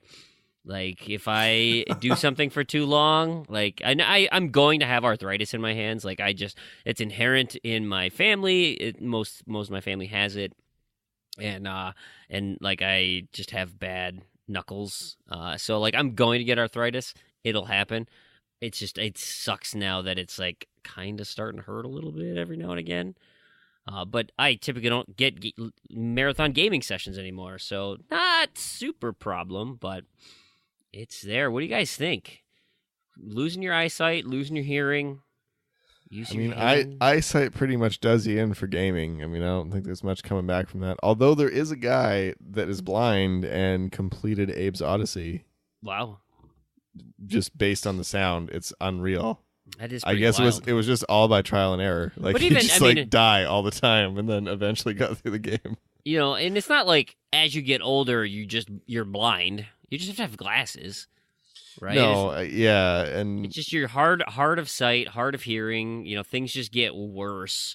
I mean, it would suck to pee your pants when you're playing video games. It would suck. I mean, to do that would take MMOs off the list because I mean, you got to have bladders of steel for raids and such.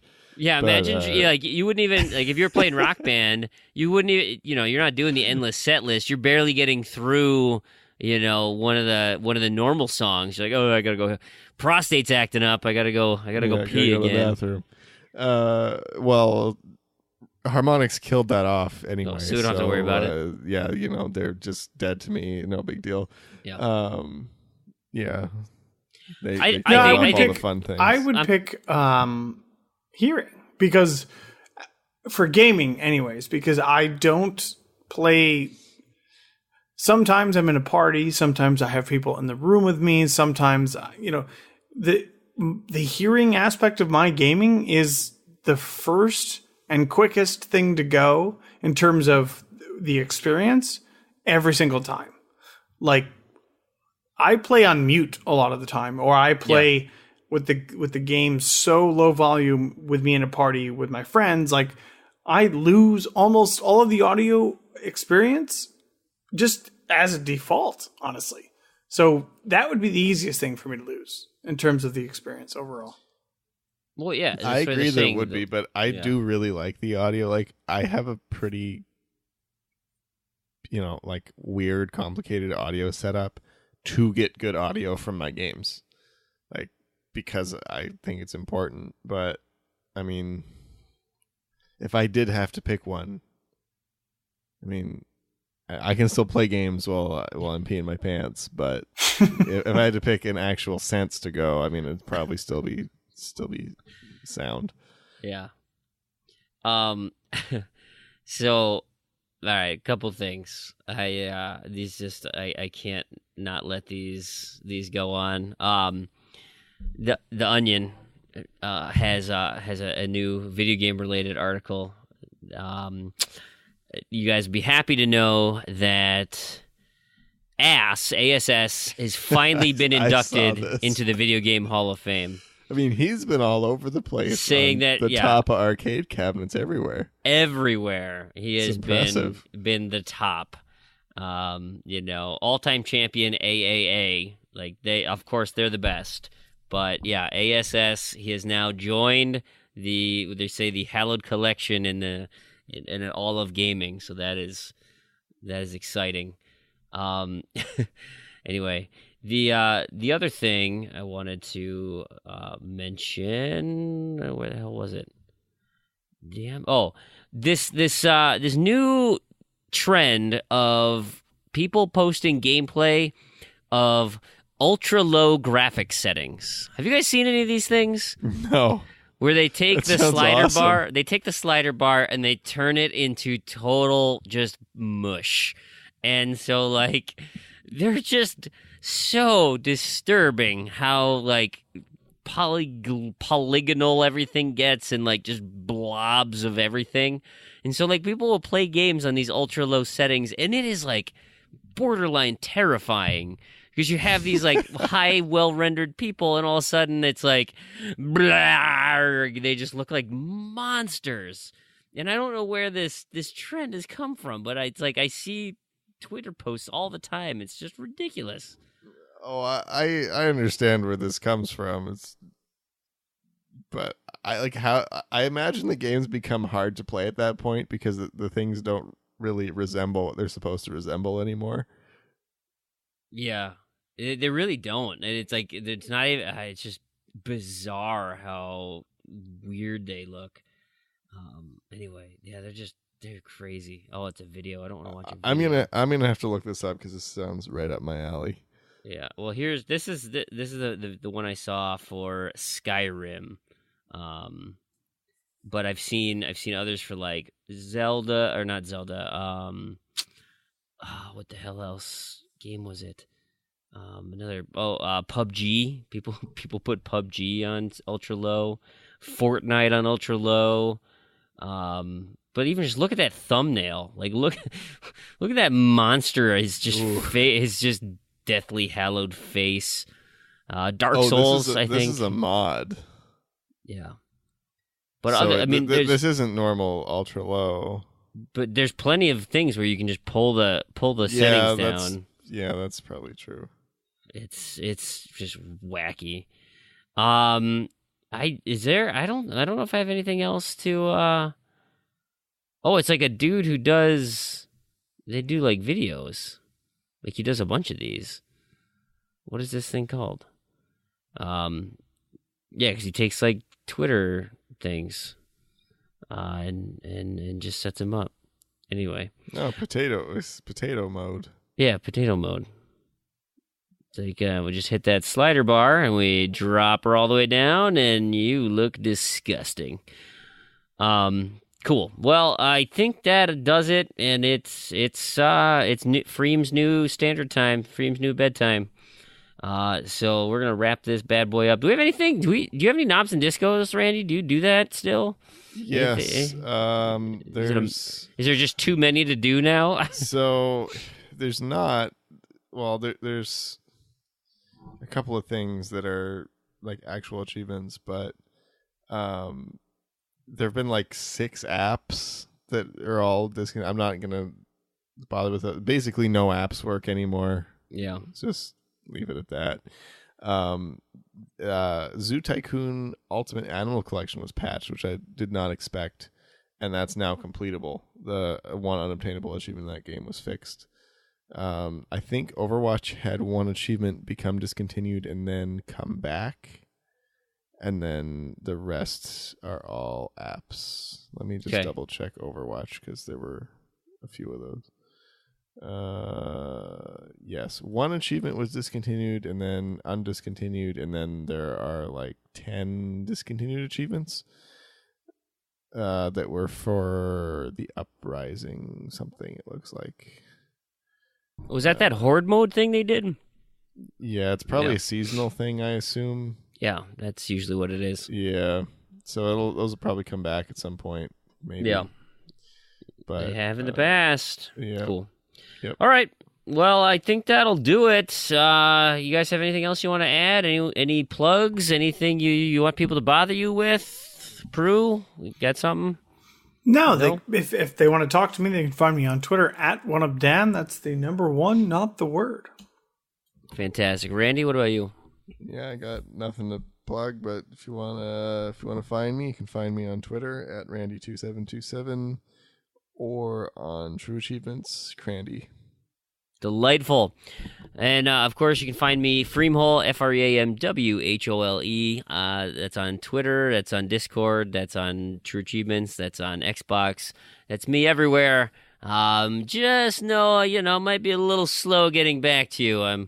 Like I said, I'm reevaluating some things. So we'll test the waters here. But you know what? Having this conversation with you guys, being able to talk video games, this brings joy to my soul. And so I love it. And I love you, our listeners, and all of you listeners that support us financially. I especially love you. If you guys head over to patreon.com/Z2Z, that is beyond amazing. We cannot thank you enough for all your contributions. And those of you who can't support us financially or choose not to, but still rate and review us and give us positive feedback, you people are amazing. And those of you who just simply listen and enjoy our show, also, thank you so much. If you do need to get a hold of us, you can get us on Twitter at the show at ZedToZ. Bleh. ZedToZed. I've said that like hundreds of times. It was a matter of time before I screwed it up. Or you can email us, contact@ZedToZ.com. So I think that'll about do it for this part of the show. We've got some other content you should totally listen to. So on behalf of Randy and Proulx, this has been Brandon, and to all of you achievement hunters and Gamerscore junkies out there, thank you so much for listening, and we'll catch you next episode. Z to Z Podcast presents Review Zed. All right. So we're back here for another of our weekly installments of Review Zed. This is your host, Spazpol, or Damien, or whatever you want to call me. I really don't care. My co-host, Warren. How we doing? It's like, what do they say? I don't care what you call me, just as long as you pay. In terms of sales, not male prostitution. That clear.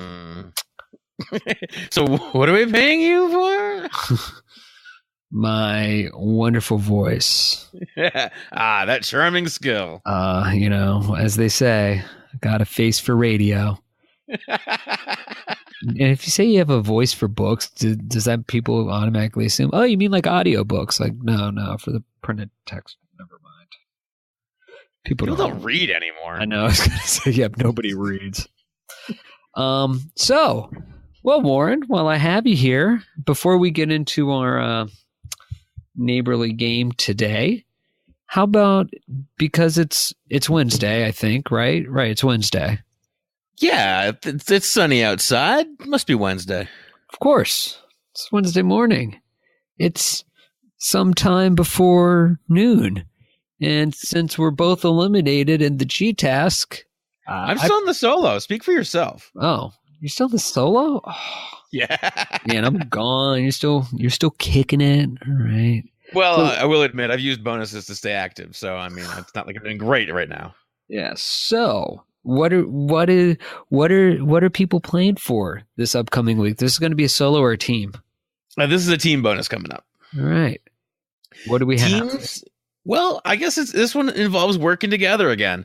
You have to end the scoring period with your team's ratio, which is TA score divided by GS, over 4.0. So this one is the Mile High Club end score period with team ratio over 4.0. You need to break out the big guns. So really, for most of the listeners and TA community, this is going to be their only chance to join the Mile High Club. Mm-hmm. Well, or they play that one Call of Duty game. Oh, yeah. I think it had a remaster. I think you can get that achievement twice. Ooh. Double dose on the Mile High Club. Two bangers, they like to say. Yeah, twice. Cool. So a lot of high ratio for those that are still left in the G-Task. I'm saying it now at this May with the way the cutoffs are going. it's a nonstop. It's not a marathon at this point. It doesn't feel like it's more of like a long-term sprint. It got ramped up very quickly, and the pace didn't seem to slow down. That's what we're all about. Challenge. Yeah, something like that. Speaking of challenge, nice segue there, buddy. Hey, thanks, neighbor. Speaking, no problem, neighbor.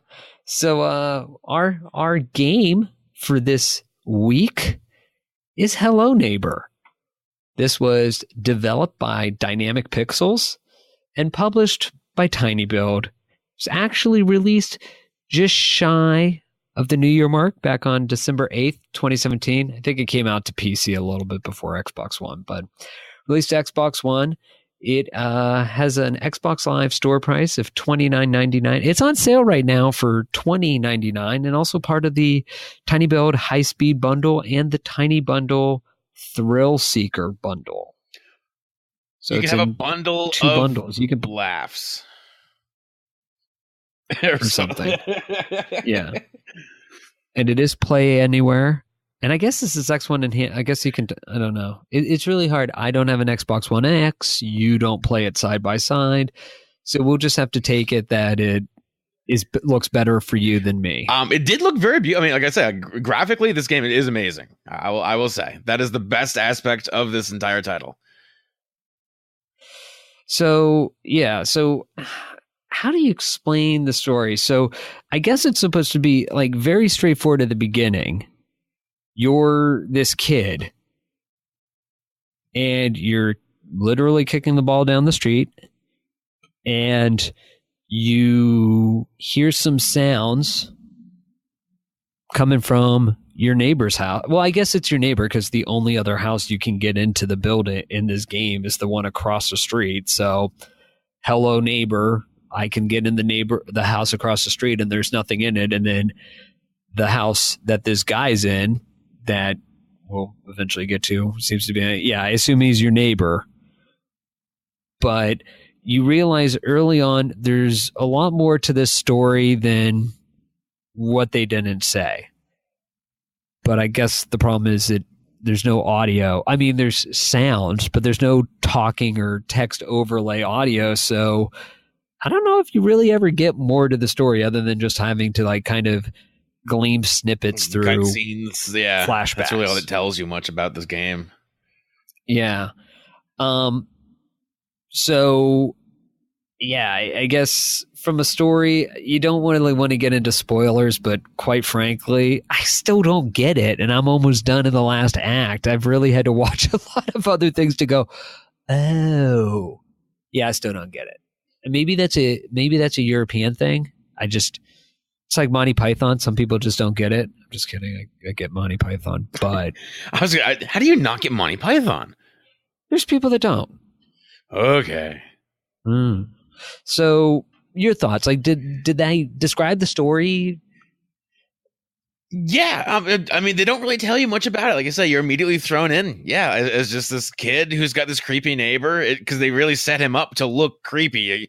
You see something sketchy happening, and from that point on, you're just kind of compelled to lurk about this guy's house and solve puzzles and figure out what's going on in this dude's house, which is, in my opinion, also really creepy because you're the guy walking through someone else's house. So this reminds me, if you were familiar with whoever the serial killer was during the Chicago World's Fair in the early 1900s. I think he had this like House of Death or something. Google it. It's a good Google read. But it would have like doors that lead to nowhere and all these traps, except you would die in this house. It's like, that's really what he did. He brought people from the Chicago World's Fair and killed them. So like Saw. Yeah. It's kind of like Saw from 100 years ago when you realize you're going, that took a lot of engineering. It's like, this guy's story is really interesting. It's like that without quite the death traps. But yeah, whenever the guy, you're basically, it's stealth in the sense that you're trying to avoid this guy. But at least for the first two acts, your house isn't the house isn't very large. So there isn't a lot of places to run away from him. So once he seriously starts chasing you, the only way to get away from him is you have to cross back across the street to your house. and then he'll run away. Otherwise, what you eventually find is I might as well just let him catch me just to restart the day, because it does have a roguelike element in if you've unlocked certain things or moved certain places, it remembers that. So you don't have to reopen certain doors. Like he might have set a trap in front of the door, but the door is now opened if it was blocked by a chair. So it remembers that. But there's sometimes like the day will advance to night, and then you have to have a flashlight to see everything, and you might as well just go and get captured just to move it back to day. Oh, it's, yeah. Yeah. So I've been streaming a bunch of it, and I will say, because it will still be going on when this show is edited, we will be giving away a free copy of Hello Neighbor provided by TinyBuild on Steam. It has achievements for Steam, which you can track on True Steam achievements. Shameless plug for another True Network website affiliate. You're welcome, Rich and Jack. Helping you keep the lights on. And there's more to life than just Xbox. There's PC Master Race. But back to what we were saying, what was I saying? I forget. We were giving away a game on Steam. We're giving away a game on Steam. I remember that. No, but before that, we're talking about, when I was streaming the game. So you'll go to certain things to advance it, but it was, I guess before we get into gameplay, let's talk about the achievements. So and that's part of the issue for me, at least for playing games for achievements, is all of the achievements, there's 17, they're all won in Act 3. So you will not be able to get any achievements until you get through the first 2 acts of this game. And if you can get through the first act without using a strategy guide or a walkthrough, and you could figure this out on your own, well, you're a much more amazing gamer than I am. So to extend that just a little bit further, if you look at the stats for Hello Neighbor on True Achievements, there's 704 people that have started it, which means that's 704 that made it to Act 3, and 28 that have completed it out of all the people that made it to Act 3. So it's not as easy a game as it looks on its face. Yeah, and even getting to that Act 3 is, we sat there, and you were kind of trying to, when we first started playing it, and then I eventually, I got up to the roof, and we were running around and had no idea what to do, and I was like, maybe we can break the window. Yeah, that didn't work.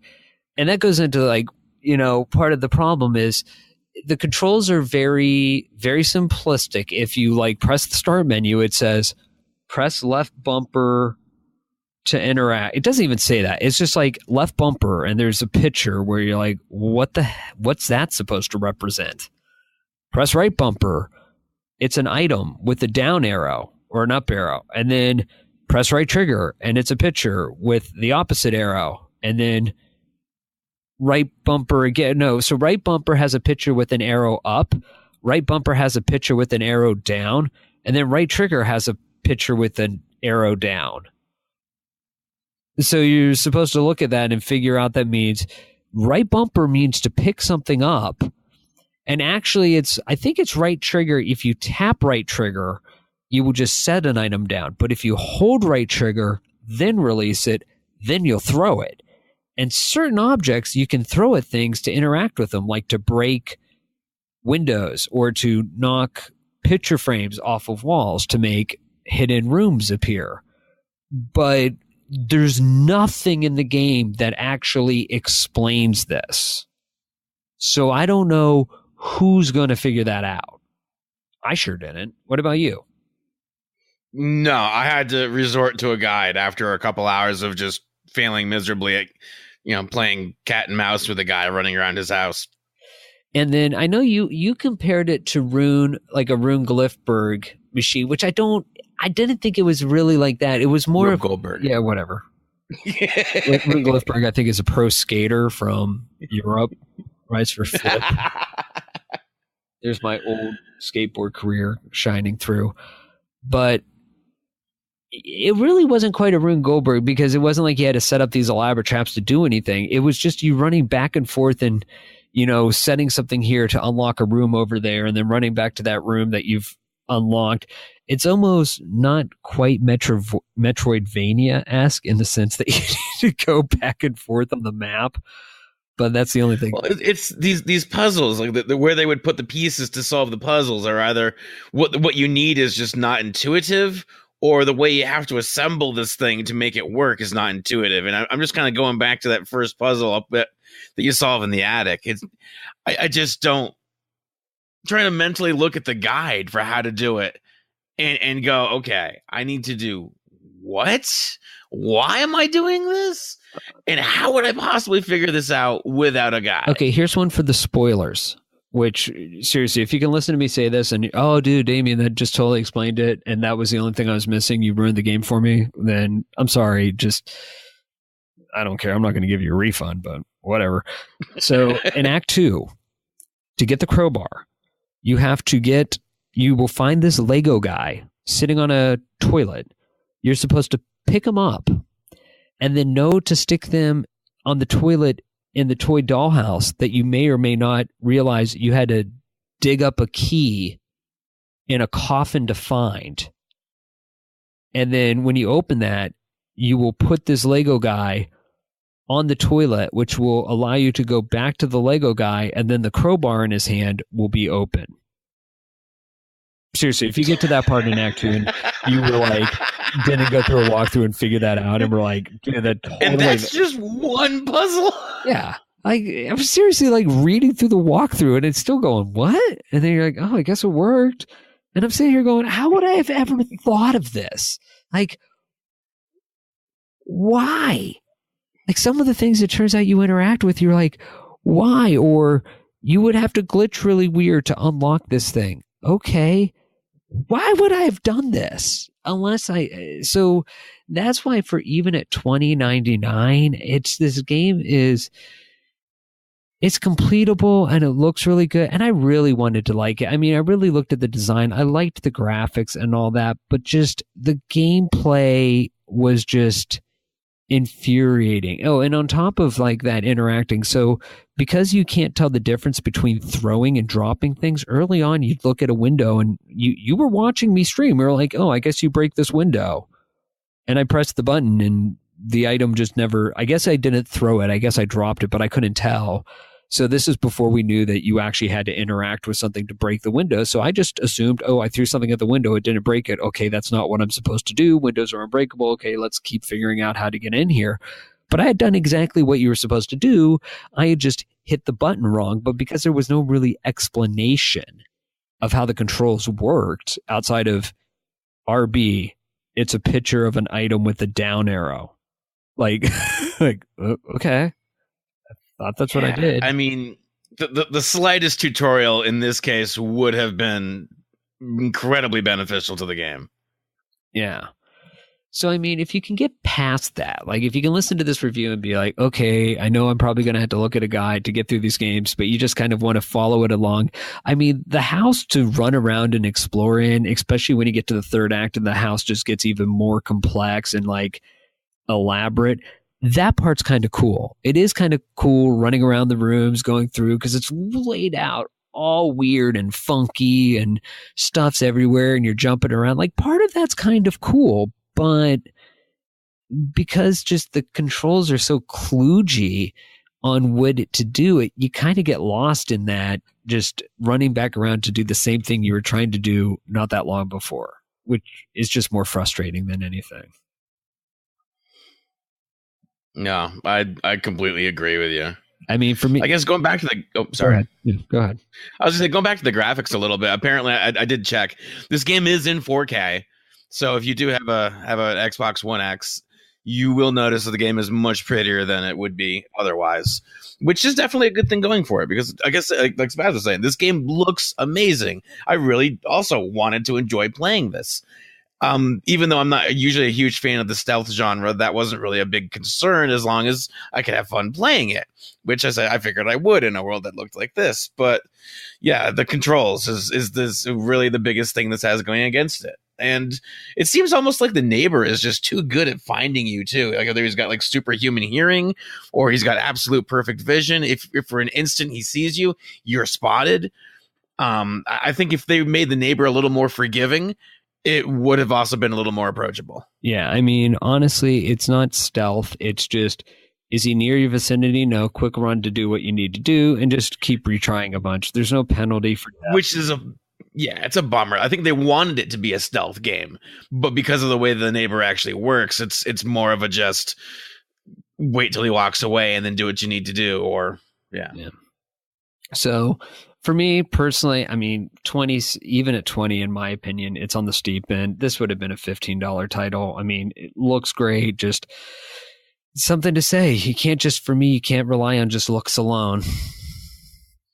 Agreed. Yeah, Hello Neighbor had great intentions and really nice looking gameplay, but yeah, it's not there. And at $29.99, $20 on sale, this is still something I couldn't recommend. I mean, this is like if you do have a creepy neighbor and you really want to investigate, some things are probably better just left to be.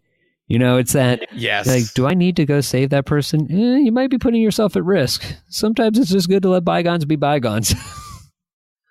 Exactly. All right. Well, I guess until you're on the show next week to let people know the G-Task, I'll see everybody else in 2 weeks. And thank you again, Warren. All right. Peace. Have a good one. Peace. Hey, everybody, it's time for another contest roundup. As always, let's start with the GTASC. We are in Period 17, or we finished Period 17 back on May 9th. And, of course, it comes as no surprise, the top Zeds for that period on the team side, Eat, Sleep, Complete, Repeat.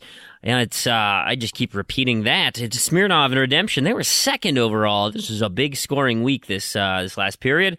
The near miss, well, it was the Fugginators. What the Fug and the Tominator. They were just 7 places over elimination, a mere 200 TA, less than 200 TA. Eliminated? Well, we lost PG Beelzebug, which is the team of Beelzebug and PGT1PS77. Presumably that spells something else out, but I don't know. And our very own Shameless in New England, which you likely heard in their Review Z segment. Planting 42 and Spazpol Dead Skis. As far as the individual side, well, Smirnov takes third overall for the top Z, and our near miss, well, CS Geek Squad was only 12 TA above elimination, just 4 places. As far as eliminated, well, we lost Jellied Bigfoot for this last period. Well, it is mid-May, so hopefully we're all up in, doing the random to-do lists. I did not get a chance to get the prizes picked yet, so I will focus on that this weekend and hopefully try and get something recorded for you guys. So sorry, I'm a little behind on my duties, but that happens. So keep working away at those lists for May. Our community challenge in May as well, doing Star Wars games. You simply need 1 entry, or you get 1 entry per achievement, and 5 entries if you have a previous completion, 10 entries if you complete a game this month. And of course, a Star Wars game completion is required for Fream Hole's 2018 Completions Challenge. You can check all that out at our forums, forum.z2z.com. The last contest we have is the Gamertag Challenge. This month of May, it is Matthew H00. So MATTHEW H00. Pretty straightforward gamer tag, so work on that one for the month, get it closed out, and you enter yourself in for a chance to win a gift card. Our game of the month is Bard's Gold for May. Hopefully you guys caught my first stream. Hopefully you caught my second stream, and I don't know how far I got in the second stream, because in the first one, I made it halfway through the game, and I finally got over my issue of being patient and trying to take my time. So hopefully I was able to complete that without having to reset the whole thing. I guess we'll find out. If you miss any of my streams, you can catch me on mixer.com/Freamhole. That's FREAMWHOLE. So those are Sunday nights, although the time, we'll figure that thing out here in the near future. If if you miss it on that evening, well, you can always catch it on our YouTube channel, youtube.com/Z2Z. That's all one word, ZEDTOZED. We have a dedicated playlist each month, and you can go and find it there. Look up, our past month, Sea of Thieves for April, Tesla Grad for February, March, what was March? Manuel Samuel, right? We got those videos up in our YouTube channel. They're fun. You can, watch my streams and watch me, mess around, goof off, and hopefully hunt for achievements. And in the near future, we might be able to get some improvement on that stream, make it a little bit more, friendly to watch. Also, the Patreon giveaway, again, I just gotta sit down and figure that thing out, but we will reach out to you. I want to thank everybody so much for contributing. Like I said earlier in the show, guys, you are amazing, not only for helping support this show financially, but, collectively, you guys are all dear friends of mine. I couldn't do this without you. You get this community, gaming, everything. You guys, you bring me so much joy. It is a true, bright spot in my life. And so I want to thank everybody for listening. Those of you who support us financially, extra thanks. Those of you who share, with friends and spread the word for the show, thank you as well. And if you just simply are a listener and just, appreciate what you hear and just like it, and that's fine. Thank you. We do this for you guys. We do this for ourselves. We just have fun doing it. So again, thank you so much. If you are interested in getting to be a part of the community, jumping in and playing games with us, or even just having chats, Discord is probably the best place. We do have a Discord chat, discord.io/Z2Z. Again, all one word for Z2Z. There is a very active community there, a small, close-knit group of gamers. We like to goof around. We like to have fun, poke each other every now and again. And most of all, we like to group up and go for achievements. So it's a sweet community. I'm happy to be a part of it. And yeah, it's great. So hopefully we'll see you online. If not, thanks again for listening, and I hope you enjoy the rest of the show. We'll catch you guys later. See ya. Hey, this is Ignacio Cisneros. You may know me as Nacho, captain of the Student Achievement Factory, and you are listening to What the L. Welcome to What the L with the RTDL, episode 25 and a half. My name is Big L. And I'm Elroy, and it's great to be back. It's almost like we missed a week. I can't imagine what happened. I'm lost. What happened? I don't know. It's your fault. Yeah. So we kind of showed up late with this episode. We're kind of late for our shift here. I wonder if that could be a segue to something.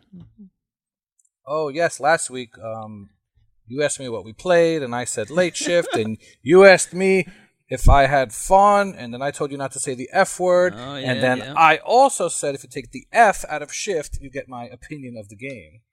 So man, it was a lot funnier last week, but softball there. Oh yeah, and then you said you played rear replay, and you were going for stamps, and I said, "Yo, mama's so poor, she's on the food stamp," and it was quite hilarious. Yeah, it sounds like you got all the high spots there. Yeah, but we got to hurry up because we got a time limit here. So. Oh yeah. All right. So, so you ready for an update here? Well, L, I got some news for you. Great tell. The first 2 weeks of the quarter have transpired, and we are now at the halfway mark for the new quarter. Not the trimester? Nah, man. Well, I don't know. How does the Google define it? Let's see. Google quarter. 25. No, not that one. A quarter is a coordinate term of trimester. Trimester is a synonym of quarter. The difference between trimester and quarter is that trimester is a period of 3 months, or about 3 months, while a quarter is any one of 4 equal parts into which something has been divided. Some Dr. Seuss stuff there. So, what you are saying is that, basically people who use trimester are wrong, and those who use quarter are freaking awesome, like Tommy. Spot on. Nailed it. All right. So, with the quarter underway, the RTDL is ripe with a bunch of new faces. And, some old faces. New faces. Yeah. Some ugly faces, too. Just like your mama so ugly she made a Happy Meal cry. Well, your mama's so ugly, they turned off the security cameras when she walks into a bank. Almost fell down there. Be careful. We done here? Yeah.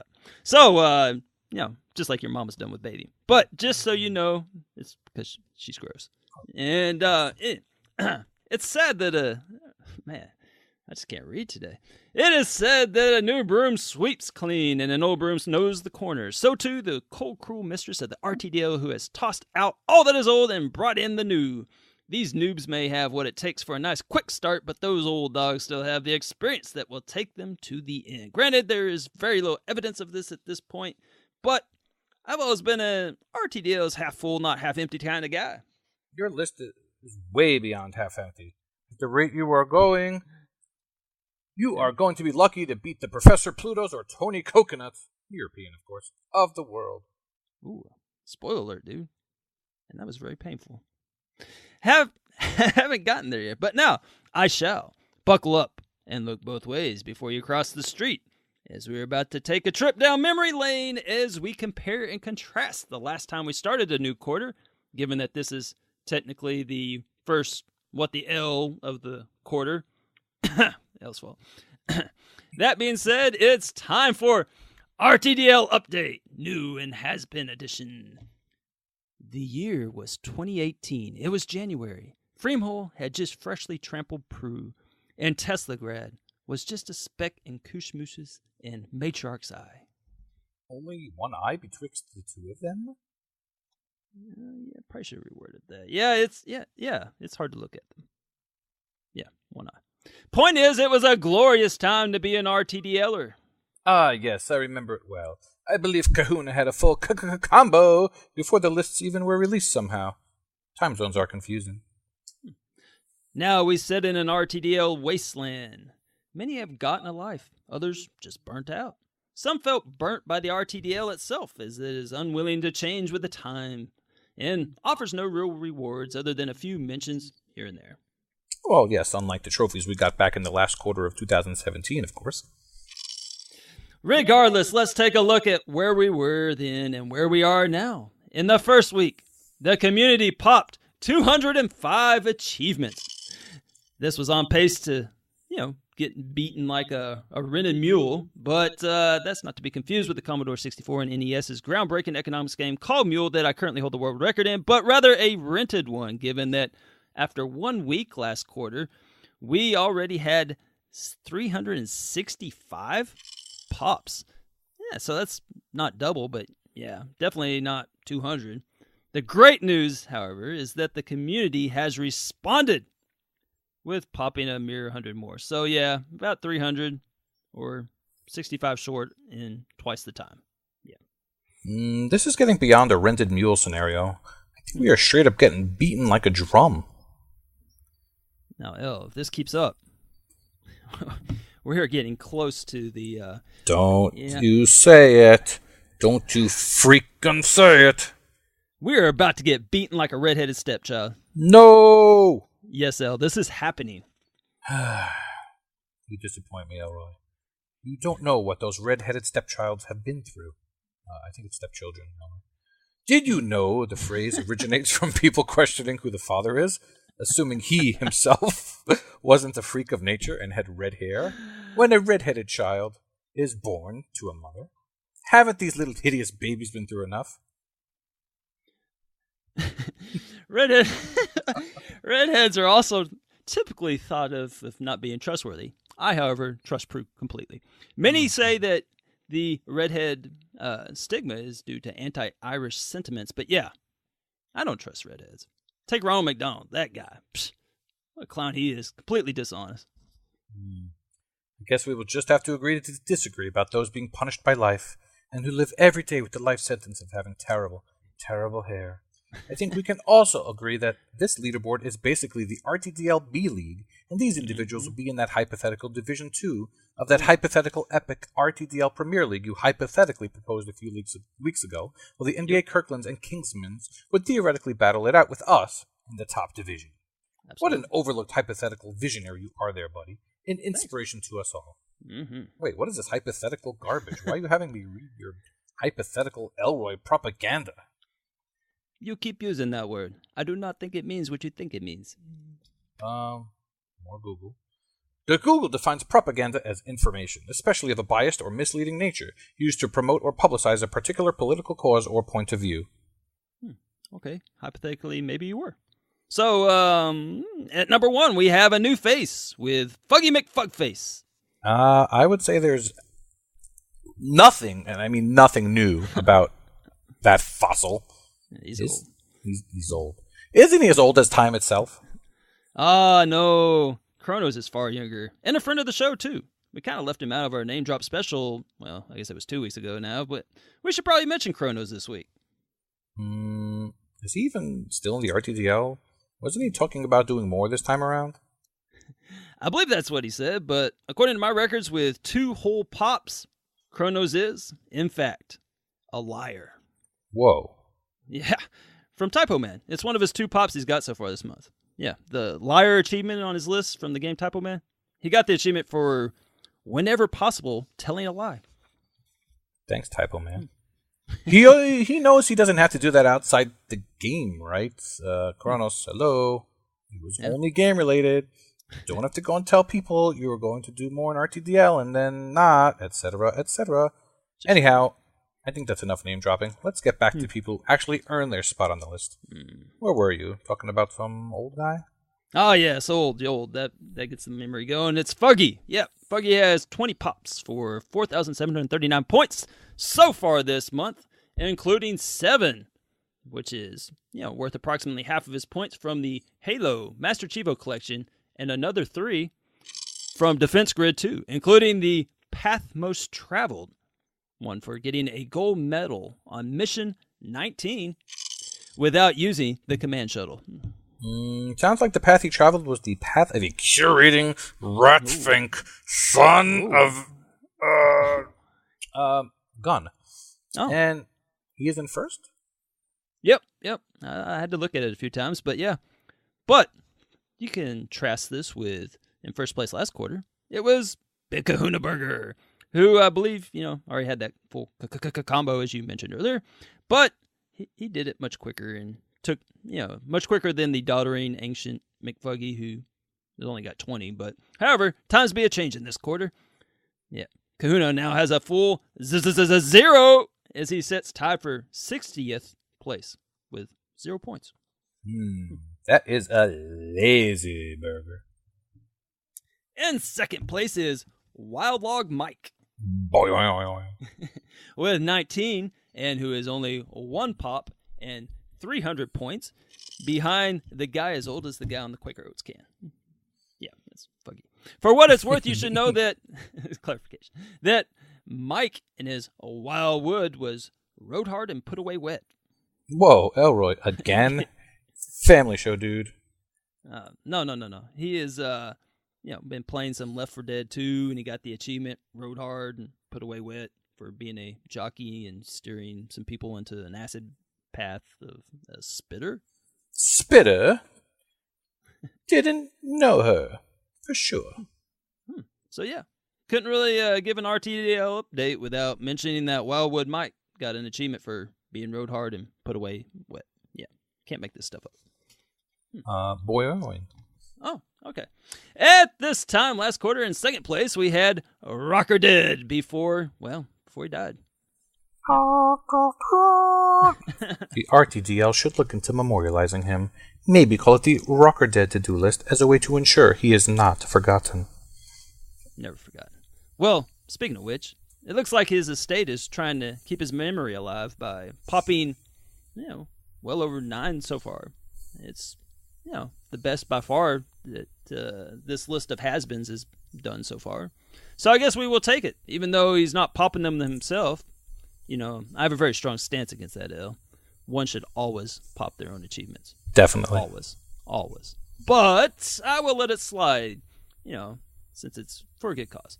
Amongst the ones that Rocker Dead Estate has popped are a tribute to a vault hunter.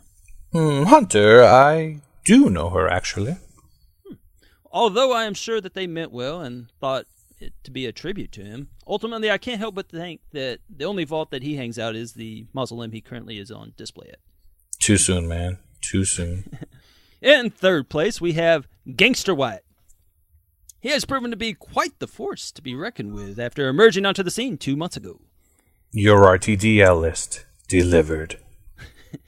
Wiz and AT&T has 2 less pops than the very erect Wild One. Whoa, too much information. Sorry, I just know that, Mike stands around a lot. Fun fact, the Wild-Wooded one always stands while playing the Xbox. You just made that up. Yep. Anyhow, it could be that Wiz in AT&T with his 17 pops and 3,700 points could get them all. Could he do that this month? Rethink RTDL possible. You got any more AT&T slogans over there? Wiz and AT&T mobilizing your RTDL. Well, that could work. Anyhow, he is a shooting star. Wow, you must have a good unlimited plan or something. You are really high on this guy. No, I mean, I guess he kind of is, though. I mean, even though Waka Pickle That's Dill smoked him last week in the award show for Best Noob. However, I was referring to his 6+ ratio in NBA 2K12 of Shooting Star for winning the MVP award in NBA Creating a Legend mode. Still didn't win the Noob award, buddy. Can you hear me now? That's the wrong carrier, man. Oh. But, yeah. Looking back at the past quarter, it was Mr. Wanda himself, NBA Kirkland. Now, looking at the current standings, not the has-been standings, he hasn't completely melded in, but he still sits tucked away at number 10. I think he's like number 5 now, dude. Oh. No, wait a minute. Sounds like he's the one that said, tuck it. Oh. Well, you win that prestigious award on the list and on the last What the Hell, and I don't know, the hunger's gone. Hunger? Didn't know her. Speaking of which, in fourth we have Homer. Oh boy. Homer? Didn't even know her. Man, there's a lot of people you don't know this week. Oh boy, where'd we get this guy from? I don't know. I don't know. He is going to have to change his name though. I don't know. But anyway, so Homer. Still don't know her. Yeah. Has 15 pops for 3,675 and is about, 100 points behind unlimited talking data. Homer. How many times I gotta tell you? I did not have RTDL relations with that woman. Well, you should know that Homer is good at banging. Family show. Oh, no, man. Get your mind out of the gutter. Gutter? Didn't even know her. Yeah. Homer. No idea. Yeah. Unlock the achievement Bang in Ash Creed Brotherhood with 112 points for destroying the old machine gun. Of the other 14 this person has unlocked, 6 of them were from... Let me guess. Another Halo Master Chivo collection guy? Wet Toad Venom will need to watch his back if he wants to defend his prestigious award he got last week. Yep, you got it. That's the one. Homeboy did it with the Master Chivo on the RTDL for 1,800 of his 3,600 points. In any case, congrats to the very new face of Homer. Didn't know her. So, who was the has-been in the 4th spot last quarter? Last quarter, it was ZZ Urban Spaceman. Where you at, man? Who only managed to pop 4 on his list and still sits in 29th place. How disappointing. It's pathetic. Aren't you in 32nd place? This isn't about me, though. I'm not on trial here, but, yeah. Completely pathetic. So, this quarter, his list is out of this world. Ooh, because he is from space. I see what you did there. Yeah, and also his list is, all Master Chivo collection stuff, but there's a twist. It's a regional copy from some place called Canaday. He yells that. I don't know. You should check out his list, though. It's weird. But anyway, this once proud RTDLer sits 7 spots behind perennial RTDL underachiever, the Tominator, Tommy, and 5 behind Beast Middle, Smitty. That's crappy, but still better than 32nd. In 7th place, with 13 pops and 2,500 points, is To Add Style Venom. Or to not add style Venom. That is the question. No, that's just wrong. What? I was just building off what you were doing with his name there. We're a team, good buddy. That's how we roll. No, I mean, he got the Halo 2 Skulltaker, that's just wrong achievement from, predictably, the Master Chivo collection for grabbing the That's Just Wrong Skull on Legendary. Wait, did you say 7th? What happened to 5th? Well, you see, 5th is the Rocker Dead estate. 12 pops, 300 points, 1 corpse. But I think we already covered that, So, you see, I wrote this last week, but someone just had to go and screw it up, so, All right. Quality material, yeah. Sorry. Thought I could let my cat sit on my laptop while I recorded. Likes doing that. The laptop gets... let's rejoin the script. Speaking of not being legendary, who sat at number 5 on the washed up past their prime list? Well, that would be Kingsman. RTDLer of the quarter. Oh, wait. Hey, did you hear him on the podcast last week?